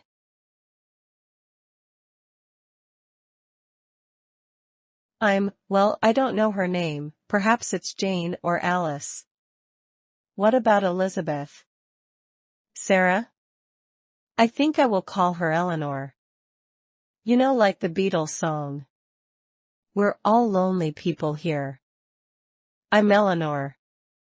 So Eleanor. How long have you worked? I run through my memory of the building's occupants. Floor 23 is a legal firm, I think. Jackson and Fuller is on the official gold name plate in the foyer. How long have you worked at Jackson and Fuller?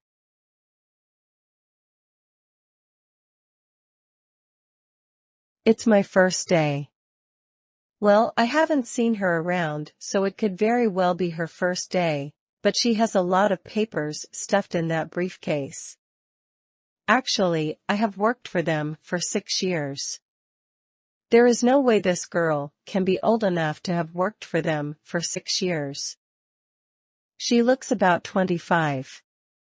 I'm doing my internship and have been here 2 months now. That is better. And you? She would ask me, she would be as interested in me as I am in her. I'm an assistant accountant at SP and Associates on the 22nd floor. I would tell her, just so she would know where to find me, should she be interested. I have worked there for the past 3 years. Do you enjoy your work? Would she really ask such an inane question? Maybe it was small talk. What else do two people trapped alone in an elevator ask one another? I wonder if she is single, and I cast my eyes sideways, trying to get a look at her fingers. I can't see, but I'm going out on a limb here. She's single. I can see her head moving slightly, nodding to the beat of music that only she can hear. It's entrancing, as if she were in her own private world and I was viewing her through a window. What music are you listening to? I would ask. She's so cute that she would be listening to something cool and hip. Perhaps an artist I'd never heard of, or something jazzy, or classical. Miles Davis, she'd say. Of course I'm a big Miles Davis fan, and I ask which album. Kind of Blue. Yep, she would be listening to my favorite album. The ding of the elevator hitting my floor halts the conversation we're not having, and I smile at her as I exit. Although I am technically early to work the following day, having skipped my morning workout, I linger in the foyer, hoping to see my Eleanor again. Finally, I realize that I'm being an idiot. There is no reason that she will be here today, just because she was here yesterday. As I press the button to call the elevator, I hear the tip-tap of heels on the marble floor and turn my head. There she is again. Her black curls secured this time, but her satchel and briefcase still bulging. Hi, again. I would say it, but I'm still struck mute. Hi, yourself. Her voice would be husky, or maybe not. It might be breathy or high-pitched, I don't know. But for me, it's a warm, throaty sound, reminiscent of Scarlett Johansson. Did you get to work on time yesterday? I would ask. But how the hell would I know if she was late or early? Yes, thanks, I might be a bit late today though. Slept in. She doesn't look like she slept in, she looks clean and fresh and incredibly relaxed for a Tuesday morning. I find it easier to be on time if I start work at 8:00. Starting later just sees me wasting time in the morning, and all of a sudden, I'm late again. I would say, and she would nod in understanding. Yes, it's hard to get going when you have extra time to kill in the morning. I would prefer to start early and finish early too. She would agree with me, we are both morning people in my mind. Perhaps we could meet up for a coffee before work? That wouldn't be creepy. Two adults who work in the same building meeting for coffee, it's nothing too alarming. I almost open my mouth to ask her, and then realize two things almost simultaneously. I've never actually spoken to her, and this is my floor. Again, I wait until the last possible moment to press the button, hesitating with my hand hovering in midair, but the click of heels on the marble floor never comes. So I reluctantly press it and wait until the elevator arrives. I delay entering until the last possible moment, before I take my solitary place within the lift. Just as the doors begin to close, I hear the now familiar staccato tap, faster and more urgent this time, as if she was running. I shove my hand between the closing doors, causing them to bounce open again, and there she is, breathless and grateful. She smiles at me, and I smile back. Our first real interaction, first eye contact, first word. Thanks, she murmurs so quietly that I barely catch the sound as it tumbles from her lips. I just smile and nod back, my words caught behind my lips, unable to force their way free. You're welcome. Running late again? I would ask if I could. I just can't seem to get the timing right in the morning. She would reply, her eyes twinkling ruefully. Perhaps she is not the morning person I had believed her to be. Maybe it would be better to catch up after work for a drink and maybe some live music. I know a place around the corner from here that has live jazz every night of the week. The Duke is a classic jazz bar, one of my favorite places to listen to music and unwind. We could get a table and share a bottle of wine with a meal. I get my phone out to check the website, to see who is playing there this week, and the elevator stops at my floor. I step out, still focused on the website, and don't notice as the doors close behind me. This time I'm the one who is late. I'd had a cat emergency, Whiskers had left me a gift, a partially digested, totally unrecognizable gift that I discovered just as I was about to leave home. Therefore, I missed the first bus and had to wait 20 minutes for the next one. I ran from the bus station all the way to work.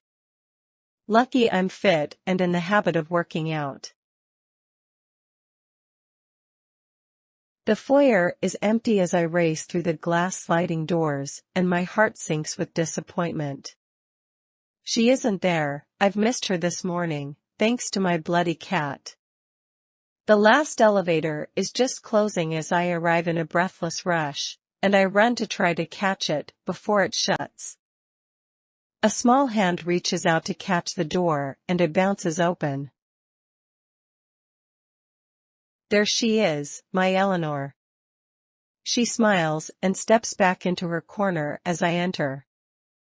A sound emerges from my mouth. It's meant to be words of thanks, but I don't think she hears them. I'm not even sure I spoke the English language. Perhaps it was Neanderthal. I believe that's a language I'm fluent in, especially if you ask my mother.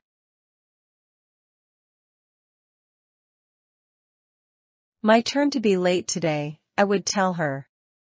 My cat. He's a little bit feral still, even after 15 years of the good life. He left a partially digested mouse in my foyer, and I had to deal with it just as I was ready to leave. Would that have been too much information? Would she be squeamish? No, she's a cat lover too. She would laugh and tell me a story about her cat.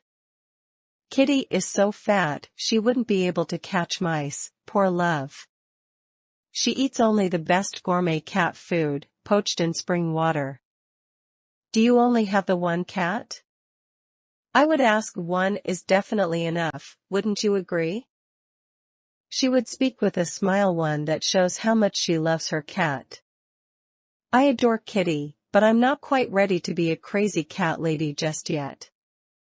Do you only have the one cat? Yes, Mr. Whiskers was a feral kitten I found out the back of my parents' place about 15 years ago. He lives a great life with me, and has me wrapped around his paw. Cats are like that. You need to be very careful, because they will steal your heart in an instant. And an instant is all it took, but I was already in love with my Eleanor. However, the lift stops at my floor and I step out. This is my last day on the late shift. George's wife has recovered from her surgery, and I will be going back to my usual shift on Monday. I'm so early this morning that I pace restlessly about the foyer of our building, sipping on the cappuccino grande I picked up on the way to work. I am going to speak with Eleanor the moment I see her, I tell myself sternly. I'm going to ask her to the jazz club, or coffee, or lunch, or just to exchange email addresses. Something. I pace the foyer some more, watching the minute hand on my watch creep closer and closer to 12. I have to face it. Eleanor is not coming. Maybe she doesn't work Friday, she could be only a part-time employee. Maybe she is still studying while completing her internship and she is on campus every Friday. I admit defeat and enter the elevator. It closes grimly, no cry of "hold the lift" is forthcoming, and I ride it silently all the way to the 22nd floor. It's the quietest lift I've taken all week. This afternoon I have a heap of paperwork to finish up and sort out before I hand the files back to George on Monday, and so I am the last person in the office. Everyone else has clocked out and Dave, Maria, and some others have headed off to the crack for drinks.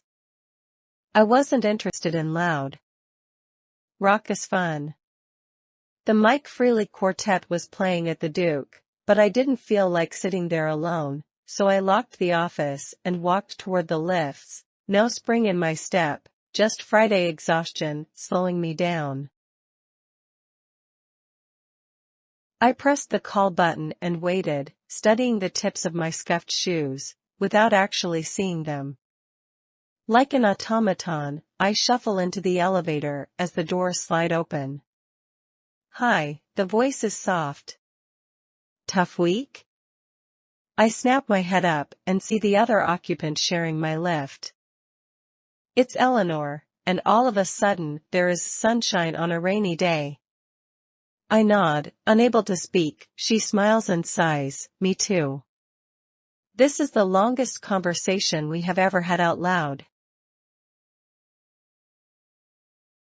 It's then that I notice that she is carrying a box, an A4 reflex copy paper box, and it is full to the brim of personal effects. The item at the top catches my eye with its glinting gold plastic. A nameplate, Tamara Blank. My mouth opens, then closes, and I swallow. Tamara? It's my last day, she says. The doors open on the ground floor, and with a small sad smile, she steps out before me. I hear her clipping heels tap across the marble floor, toward the sliding glass exit, but I don't move, and the elevator doors slowly shut in my face. I can see my reflection staring back at me in their shining metal surface. Ah, look at all the lonely people.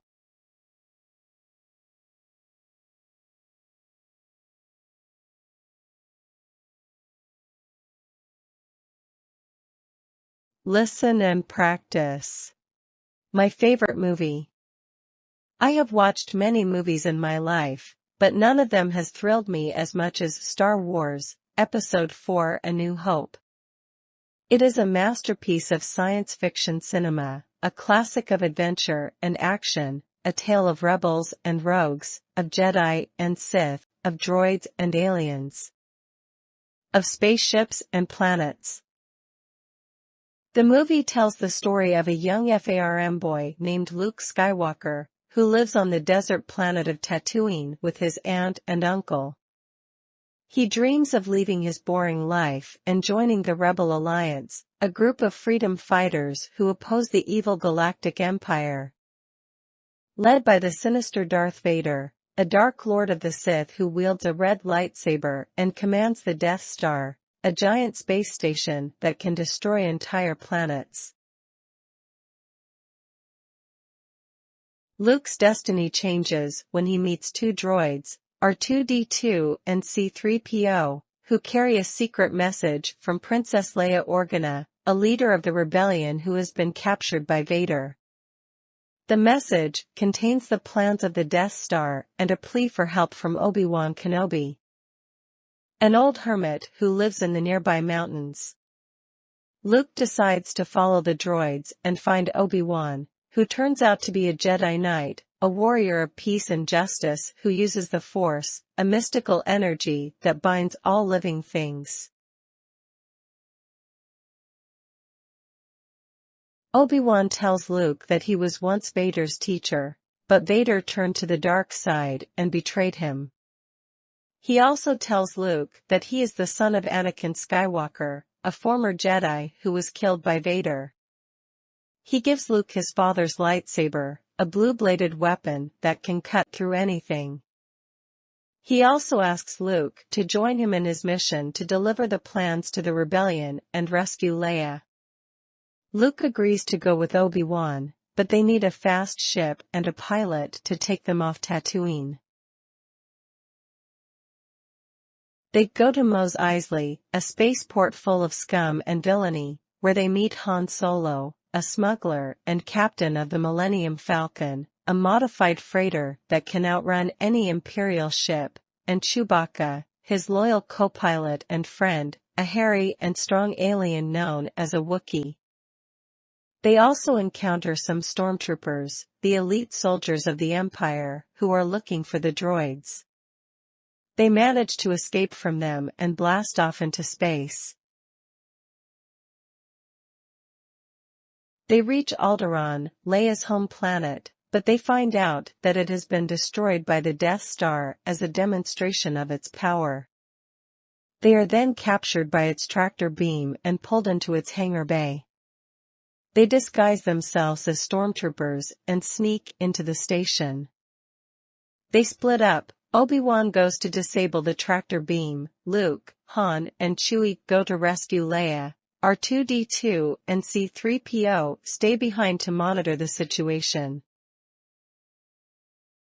They face many dangers and enemies along the way, such as more stormtroopers, laser turrets, trash compactors, blast doors, and Darth Vader himself. They also encounter some allies and friends such as Wedge Antilles, Biggs Darklighter, Red Leader and Gold Leader. Some of the best pilots of the rebellion who join them in their attack on the Death Star. They manage to escape from the Death Star with Leia and reunite with Obi-Wan.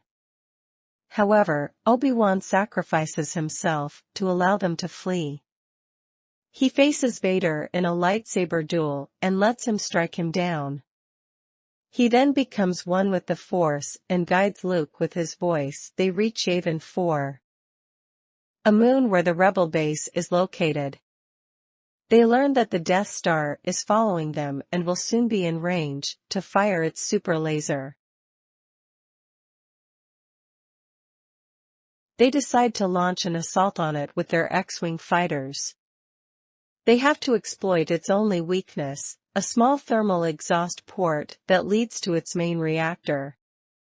If they can fire a proton torpedo into it, they can cause a chain reaction that will destroy it. Luke joins the attack as Red 5. He flies with his friends and comrades against overwhelming odds. They are attacked by TIE fighters, the agile fighters of the Empire, turbolasers, the powerful cannons of the Death Star, and Darth Vader himself, who leads an elite squadron of TIE pilots. Many rebels are killed or wounded in the battle. Luke is one of the few who reaches the trench that leads to the exhaust port. He is about to fire his torpedo when he hears Obi-Wan's voice telling him to use the Force instead of his computer. He trusts his instincts and fires. The torpedo hits the target and the Death Star explodes. Luke is hailed as a hero by the rebellion. He is awarded a Medal of Honor by Leia along with Han and Chewie. They celebrate their victory and mourn their losses. They also feel the presence of Obi-Wan, who watches over them from beyond. The movie ends with a triumphant music and a hopeful message: the Force will be with them, always.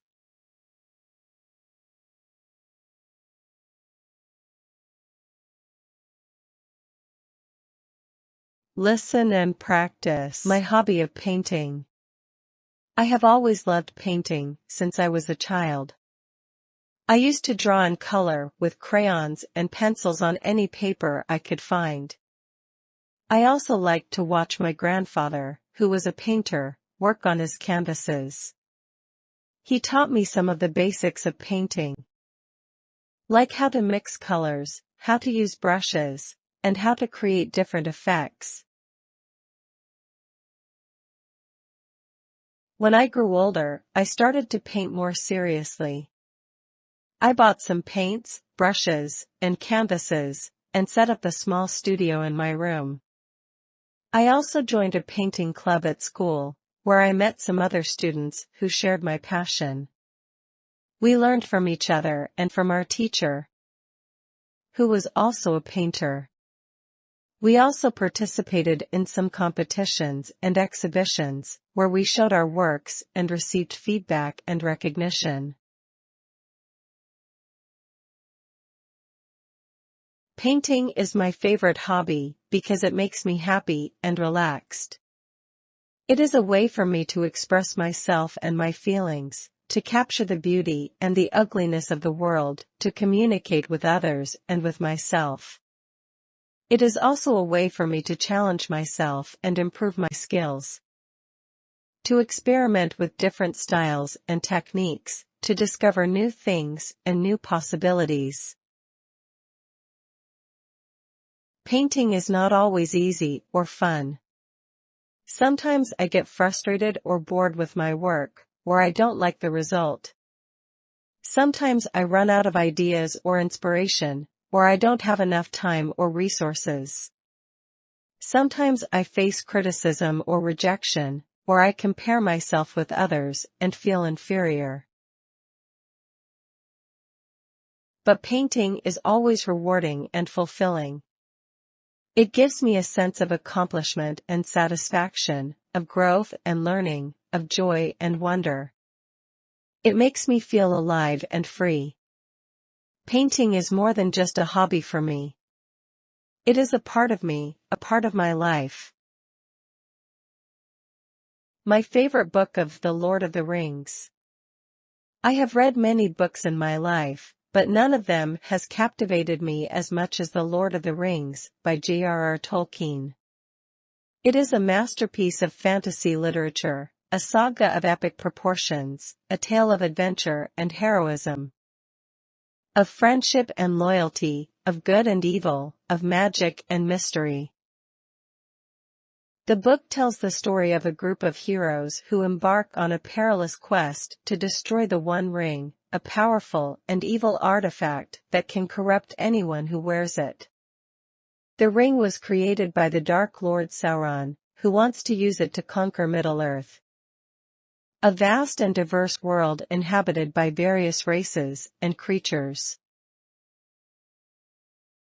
The heroes are Frodo Baggins, a hobbit who inherits the ring from his uncle Bilbo, Samwise Gamgee, his loyal gardener and companion, Gandalf the Grey, a wise and powerful wizard, Aragorn, the heir of the ancient kings of men, Legolas, an elf prince and archer, Gimli, a dwarf warrior and axeman, Boromir, a nobleman and soldier of Gondor,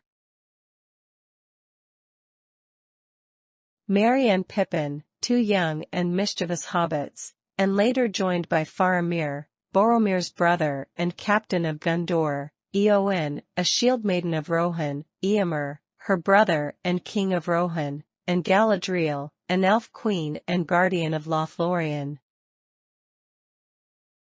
Together, they face many dangers and enemies along the way, such as orcs, trolls, wargs, spiders, dragons, balrogs, Nazgul, and Saruman, a traitorous wizard who allies with Sauron. They also encounter many allies and friends such as Tom Bombadil, a mysterious and cheerful being who lives in the old forest, Elrond, an elf lord and master of Rivendell, Theoden, an old and wise king of Rohan, Treebeard, an ancient and powerful Ent who leads the forest guardians, Arwen, an elf princess and Aragorn's beloved, Bilbo Baggins, Frodo's uncle and former ring-bearer, Gollum, a twisted and pitiful creature who once possessed the ring, and the eagles, majestic and noble birds who aid the heroes in their time of need. The book is divided into 3 volumes, The Fellowship of the Ring, The Two Towers, and The Return of the King. Each volume contains many chapters that describe the events and adventures of the heroes in different parts of Middle-earth.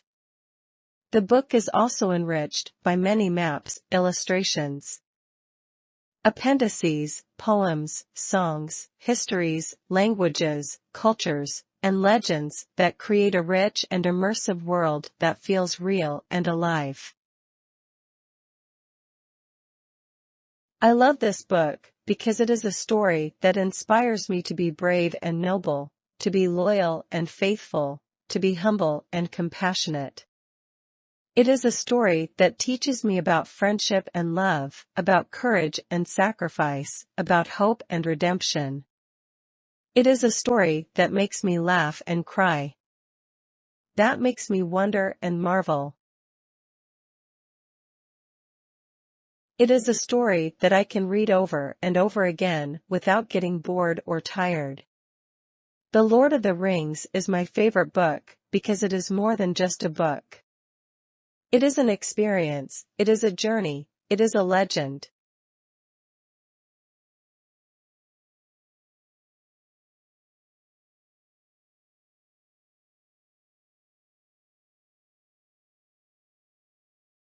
Listen and practice. Jack loved cars. Ever since he was a little boy, he had been fascinated by them. He liked to watch them zoom by on the streets, to play with toy cars and trucks, to read books and magazines about them, and to learn their names and models. He dreamed of becoming a car designer when he grew up.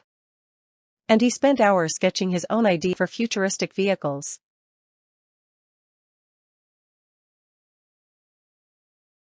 He also loved to ride in cars, especially with his dad, who was a taxi driver. He enjoyed sitting in the front seat, listening to his dad's stories and jokes, and observing the different places and people they passed by. He liked to help his dad navigate the traffic and find the best routes. He felt a sense of adventure and freedom whenever they hit the road. One day, his dad surprised him with a special gift, a ticket to the International Auto Show, where the latest and greatest cars from around the world were on display. Jack was overjoyed and couldn't wait to go. They arrived at the convention center early in the morning and joined the long line of eager visitors. Jack felt a rush of excitement as they entered the huge hall filled with shiny cars of all shapes, sizes, colors, and features. He ran from one exhibit to another, admiring the sleek designs, the powerful engines, the innovative technologies, and the luxurious interiors. He asked his dad about each car, and his dad answered them patiently and proudly.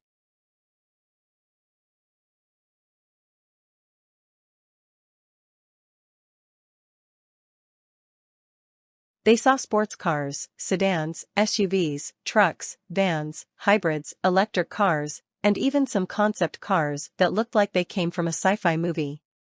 Jack was amazed by the variety and creativity of the car industry. He took pictures with his phone and posted them on his social media accounts, where his friends commented with envy and admiration.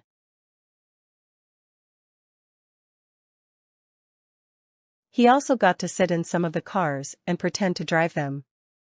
He felt a thrill as he gripped the steering wheel, pressed the pedals, shifted the gears, and turned on the lights and sounds. He imagined himself cruising on the highway, racing on the track, or exploring new destinations. He wished he could take some of the cars home with him. He also got to meet some of the car designers and engineers who worked on the vehicles. They explained how they came up with their ideas, how they tested and improved them, and how they solved various problems and challenges. They also gave him some tips and advice on how to pursue his own dream of becoming a car designer. They encouraged him to study hard, to be curious and creative, and to never give up. Jack thanked them for their time and kindness. He felt inspired and motivated by their words. He hoped to someday join them in their profession. He also got to watch some demonstrations and performances by professional drivers who showed off their skills and tricks with their cars. They did stunts like drifting, spinning, jumping, flipping, and crashing. They made loud noises and smoke with their tires and engines. They made the crowd cheer and gasp with their daring moves. Jack watched in awe as they performed their feats. He felt a surge of adrenaline as he witnessed their speed and agility. He wished he could do what they did. He also got to participate in some interactive games and activities that involved cars. He played a racing simulator that let him drive any car he wanted on any track he chose. He competed with other players online and tried to beat their scores. He had fun testing his reflexes and strategies. He also played a trivia game that tested his knowledge of cars. He answered questions about car history, car culture, car parts, car brands, car models, car features, car celebrities, car movies, car songs, car jokes, car facts, car myths, and car legends. He also played a puzzle game that challenged him to assemble a car from scratch. He had to choose the right components from a pile of parts and fit them together correctly. He had to follow instructions carefully and pay attention to details. He also played a creativity game that invited him to design his own car from scratch. He had to choose from a variety of options for the shape, size, color, style, features, and accessories of his car. He had fun expressing his personality and preferences through his choices. He also played a social game that allowed him to chat with other car enthusiasts from around the world. He made new friends who shared his passion for cars. He exchanged opinions, tips, stories, and jokes about cars. He learned new things and had interesting conversations. He spent the whole day at the auto show, having the time of his life. He didn't want to leave, but he knew he had to. He thanked his dad for the wonderful gift and hugged him tightly. He told him he loved him and that he was the best dad ever. Hay got back in their taxi and drove home. Jack looked out the window and saw the city lights and the cars passing by. He felt happy and fulfilled. He had learned a lot, seen a lot, done a lot, and met a lot of people. He had experienced the world of cars in a way he had never done before. He closed his eyes and smiled. He dreamed of cars.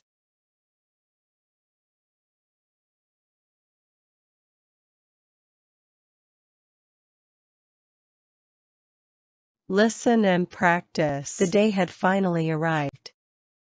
Anna was going to graduate from high school and start a new chapter in her life.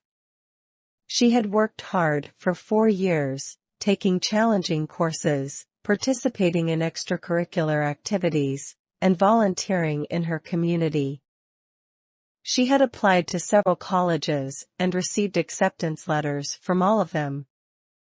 She had chosen the one that offered her the best financial aid package and the most opportunities for her intended major, journalism.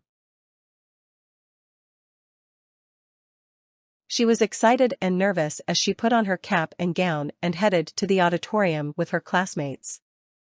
She looked around and saw familiar faces, some of whom she had known since kindergarten, others whom she had met along the way. She felt a surge of gratitude for all the teachers, mentors, friends, family members who had supported her throughout her educational journey. She also felt a pang of sadness for leaving behind the place that had been her home for so long. She listened attentively as the principal gave his speech, congratulating the graduates and wishing them well in their future endeavors. He reminded them of the importance of education, not only as a means to achieve their goals, but also as a way to enrich their lives and contribute to society. He quoted Nelson Mandela, "Education is the most powerful weapon which you can use to change the world." He then introduced the valedictorian, who happened to be Anna's best friend, Lily. Lily had been Anna's partner in crime since they were in elementary school. They had shared countless adventures, laughs, tears, secrets, and dreams. They had also competed academically, pushing each other to excel in every subject. Lily had always been slightly ahead of Anna in terms of grades and test scores, but Anna never resented her for that. She admired her intelligence, creativity, and passion for learning. Lily walked up to the podium and smiled at the audience. She began her speech by thanking everyone who had helped her reach this milestone. She then talked about how education had shaped her identity and worldview. She shared some of the lessons she had learned from her teachers, books, and experiences. She also acknowledged some of the challenges and struggles she had faced along the way, such as dealing with stress, anxiety, peer pressure, and self-doubt. She said that education was not only about acquiring knowledge and skills, but also about discovering oneself and one's purpose. She said that education was not only about preparing for a career, but also about pursuing one's passions and interests. She said that education was not only about earning a degree, but also about making a difference. She ended her speech by quoting Mahatma Gandhi, "Live as if you were to die tomorrow. Learn as if you were to live forever." She urged her fellow graduates to never stop learning, growing, exploring, and creating. She told them to follow their dreams, but also to be realistic and flexible. She told them to be confident, but also humble. She told them to be proud, but also grateful. She received a standing ovation as she returned to her seat. Anna hugged her and whispered in her ear, "That was amazing. You're amazing." Lily smiled and said, "Thank you. So are you." They watched as their names were called one by one and they walked across the stage to receive their diplomas. They cheered for each other and their friends as they celebrated their achievement. They threw their caps in the air as the ceremony ended and they became official graduates. They took pictures with their families and friends, smiling and posing for the camera. They said goodbye to their teachers and classmates, promising to keep in touch and visit each other whenever possible.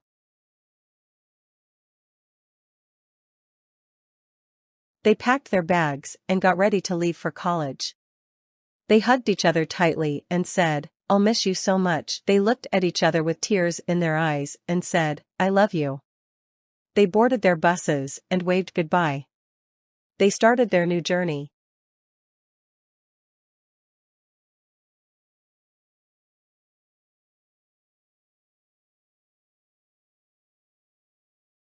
Welcome to Sham's English Academy.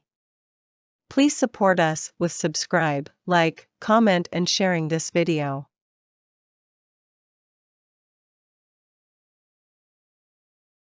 Listen and practice. I was 8 years old the first time I heard his name.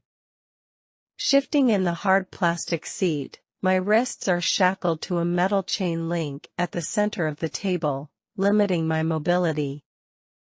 The officer observes my discomfort passively, already impatient and annoyed with my recollection of events. I was thinking a little more recent, Miss Clark. Like why you were caught standing outside his home with a bloody, no, you don't understand. I need to start at the beginning. So you can understand, I enunciate, not trusting Officer Dower, an overworked, underpaid, exhausted, dispassionate cop, to actually comprehend the beauty of my tale. A tired sigh escapes me, not from lack of sleep, but disappointment. Officer Dower waves his fingers, gesturing for me to continue. I don't trust him, but this is the end of the line. The metal handcuff digs into my wrist as I adjust in my seat so I can really get into the story. Ignoring the pinching skin, I lean forward, welcoming him into my world. I think back to that day, so many years ago now. Curled up in a ball on the lumpy, plaid couch, the edges of the cushions fraying, made worse when I ran my fingers along the seams. Shivering as the winds howled and rattled the single-pane glass windows of my friend's tiny cabin on Cliff Island, off the coast of Maine.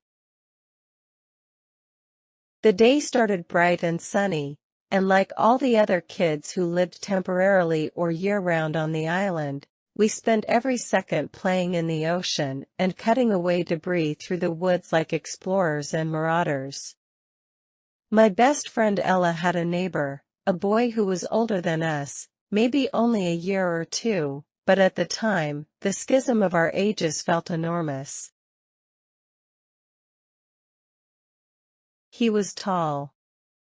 He spoke confidently and made fewer stupid jokes than the boys Ella and I went to school with on the mainland. Something about that island boy consumed me, and he was all I could think about as we explored the island that summer. I followed him bravely as we climbed up trees and leaped, clutching the makeshift swing as we flung ourselves into the water below. As that particular day came to an end, I followed Ella, reluctant but resigned, back to her camp.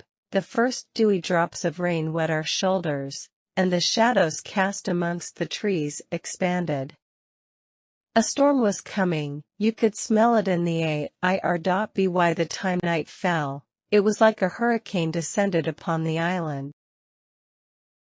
Everything shook and howled and whistled, but the adults weren't concerned, and neither was Ella, so I forced myself to pretend I wasn't scared, too. We curled up on the couch in the small den. Ella called it the inside-outside room because although there were 4 walls and a roof, the floor-to-ceiling rattling glass windows still made you feel like you were outside. Hovering together under mounds of blankets, Ella's parents flipped through the channels of their old TV. At that time, they could only get basic cable, and it sat like a gargantuan box on the floor, surrounded by towers of VHSs and DVDs, and landed on a movie. A lime green light and eerie music set the first scene. Ella's parents argued over whether they should let us watch it or not. In the end, her mom sighed and told her dad he could be the one to deal with us girls if we were up all night crying from nightmares. That's not what happened, though. Because I was 8 years old and about to learn the name of the man who would change my life forever. "What's this movie called?" I whispered to Ella, who loudly reiterated my question to her parents. Her dad responded between chews of soggy popcorn, "Atomic Knockers." It was a weird movie. I felt like my mind was being twisted and warped and corrupted, then pet gently to rest when the movie came to an end. It's a Stephen King. You girls be heard of him, right? He's a Mainer, her dad announced proudly. As if we had a claim to him. As if we should know him. That was when my obsession started. I returned to the present, explaining to the officer in front of me. His pen lifts off the yellow-lined notebook, sparking my curiosity. Why wouldn't he use a laptop to take my statement? Surely that would be easier? I like the drama of the pen and yellow-lined pages. Like we're back in the 50s, and he's trying to get me to talk by making the room a little too hot and the light too bright. Any second now, his partner, the good cop, will come in here and offer me a cigarette and a whiskey. "Miss Clark," Officer Dower prods, annoyed that I keep getting lost in my head.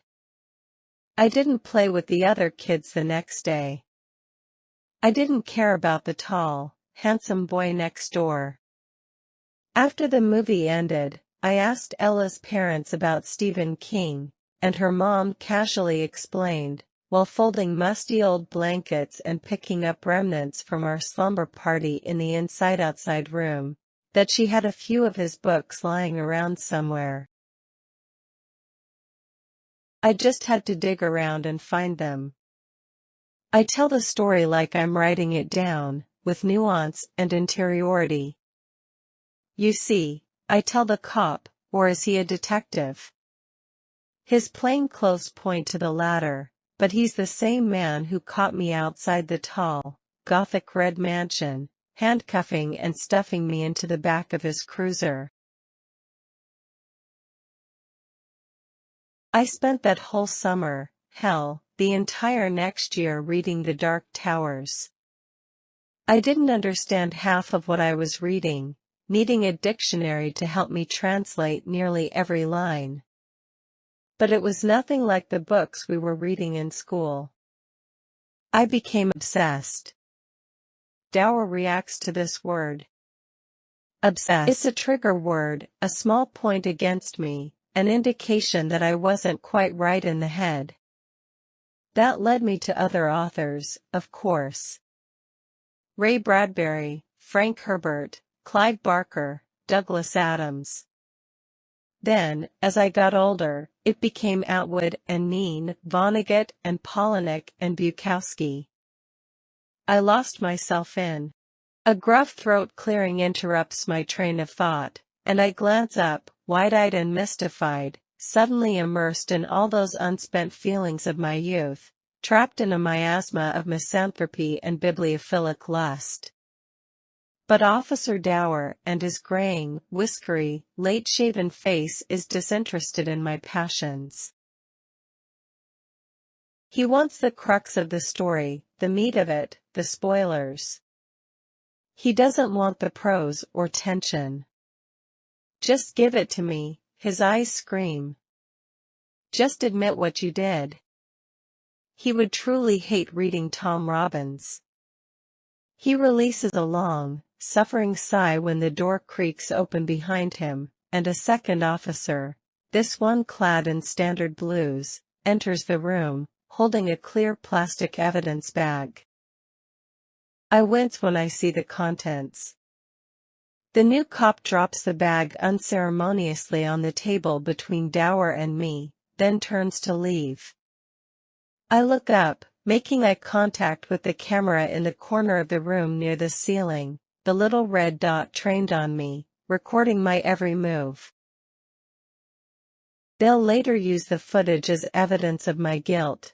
They'll tell people I bared myself open on the table, as raw and exposed as the smashed plastic and metal drone, now covered in dried blood in the plastic evidence bag, the camera above capturing my every thought and memory.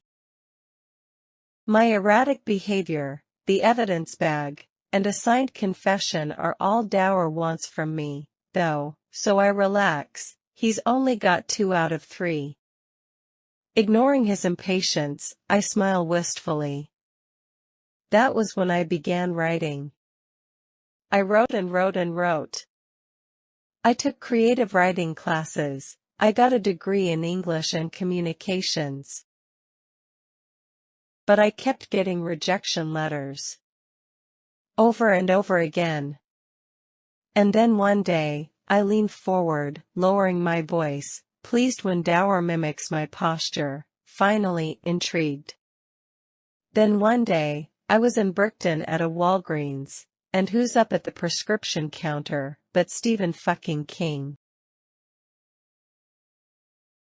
Dower lifts his eyebrows, not getting it. Not understanding. I grunt. His ineptitude is exhausting. Anyway, when he walked past me, I couldn't help it. I tried to talk to him and I was so awkward, stumbling over my words. But he was so kind and polite. I told him I was writing horror, like him, and that he was my inspiration. That I fell in love with writing because of him, but I just couldn't get published. And do you know what he said? What did he say? He said, "Not everyone can be scary." And then he smiled that stupid, toothy smile and left. Finally, understanding dawns, the Dowie man's cracked lips pressing together, thoughtfully. And that hurt your feelings? You wanted revenge? That's why you flew? No, of course it didn't hurt my feelings. It motivated me. Dower's pen stills on the yellow paper once more, glancing at me beneath his lashes. He's trying not to spook me or slow my momentous storytelling, but he also doesn't want to admit he's still confused. Look. I was his biggest fan. But his last few books, I lift my palm, bound as it was to the table, and made a SOSO gesture with my hand. I think he just needed a little inspiration. It was kind of poignant, too, don't you think? Very Annie Wilkes of me. I smile proudly, but this idiot still looks confused. Misery? Still, nothing. Kathy Bates? Recognition passes his face, and I don't resist the eye roll.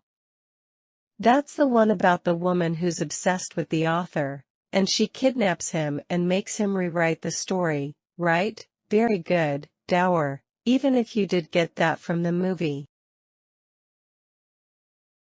But did you know that Misery was inspired by another short story of a similar premise? I did not. So, you identify with this. Annie Wilkes' character, then, I shrug.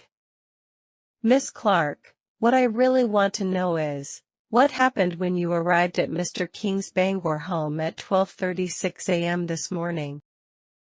I glance back at the evidence bag, the broken drone, which I lost control of, and the smattering of blood on the plastic casing. On the one hand, I could tell him the story of how it all went so sideways, not at all according to my plan. Or, I could tell him what actually transpired while adding narrative, a creation of my own making. All right, Mr. Dower.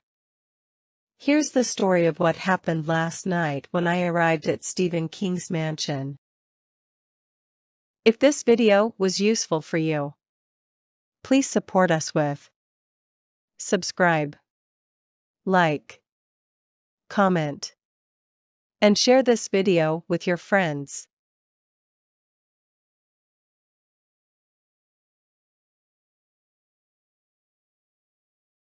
Listen and practice. A wise woman lived in a small village at the foot of a mountain. She was known for her knowledge, skill, and kindness. She could heal the sick, mend the broken, and counsel the troubled. She could also tell stories, sing songs, and make jokes. She was loved and respected by everyone in the village. One day, a young man came to see her. He was handsome, rich, and arrogant. He had traveled far and wide, seeking fame and fortune. He had seen many wonders and experienced many pleasures. He had also made many enemies and caused many problems. He was bored and restless. He said to the wise woman, "I have heard that you are the wisest person in the world. I have come to challenge you. If you can answer my 3 questions, I will give you half of my wealth. If you cannot answer them, you will give me your wisdom." The wise woman smiled and said, "I accept your challenge. What are your questions?" The young man said, "My first question is, what is the most precious thing in the world?" The wise woman said, "The most precious thing in the world is life. Without life, nothing else matters. Life is a gift that should be cherished and protected. Life is also a challenge that should be faced and overcome. Life is a journey that should be enjoyed and shared."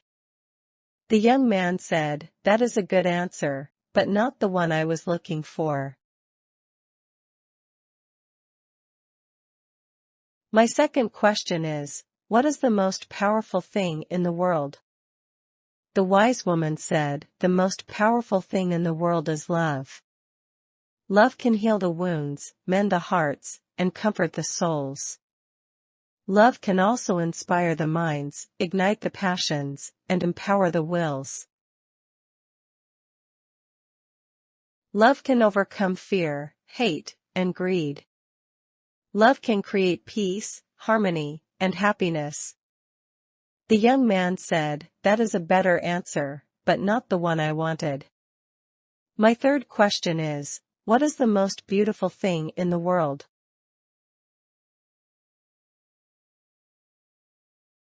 The wise woman said, "The most beautiful thing in the world is wisdom.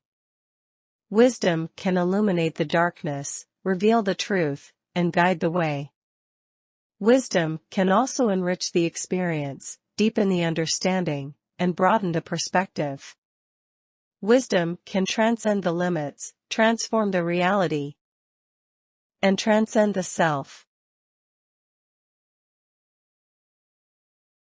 Wisdom can make life precious, love powerful, and beauty eternal." The young man said, "That is the best answer I have ever heard, but not the one I expected. You have answered my questions well, but you have not satisfied me. You have not given me what I really wanted." The wise woman said, "And what did you really want?" The young man said, "I wanted to prove that I was smarter than you. I wanted to make you admit that you were wrong. I wanted to take your wisdom away from you." The wise woman said, "Then you have failed your own challenge. You have asked me questions that have no definitive answers. You have sought answers that suit your own preferences. You have tried to take something that cannot be taken. You have shown me that you are not wise at all. You are foolish. You have wasted your life chasing things that do not matter. You have neglected your life doing things that do not matter. You have lost your life hurting things that do matter. You have no life. You have no love. You have no wisdom. You have nothing. The young man was speechless. He realized that he had been defeated. He realized that he had been wrong. He realized that he had been foolish. He felt ashamed. He felt sorry. He felt empty. He said to the wise woman, "Please forgive me. Please help me. Please teach me." The wise woman said, "I forgive you. I will help you. I will teach you. But first, you must give up your wealth, your fame, and your pride. You must give up everything that has made you foolish, and embrace everything that will make you wise." The young man agreed. He gave up his wealth, his fame, and his pride.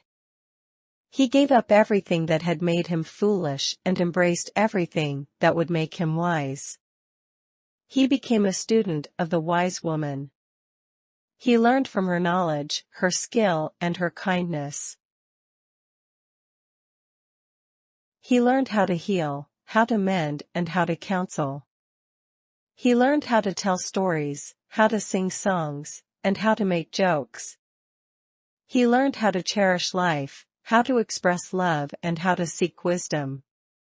He became a friend of the wise woman. He shared with her his joys, his sorrows, and his dreams. He shared with her his thoughts, his feelings, and his actions. He shared with her his life, his love, and his wisdom.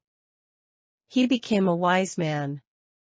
He lived in the small village at the foot of the mountain. He was known for his knowledge, his skill, and his kindness. He was loved and respected by everyone in the village. He was happy and fulfilled. He was grateful and humble.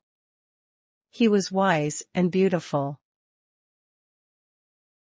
If this video was useful for you, please support us with subscribe, like, comment, and share this video with your friends.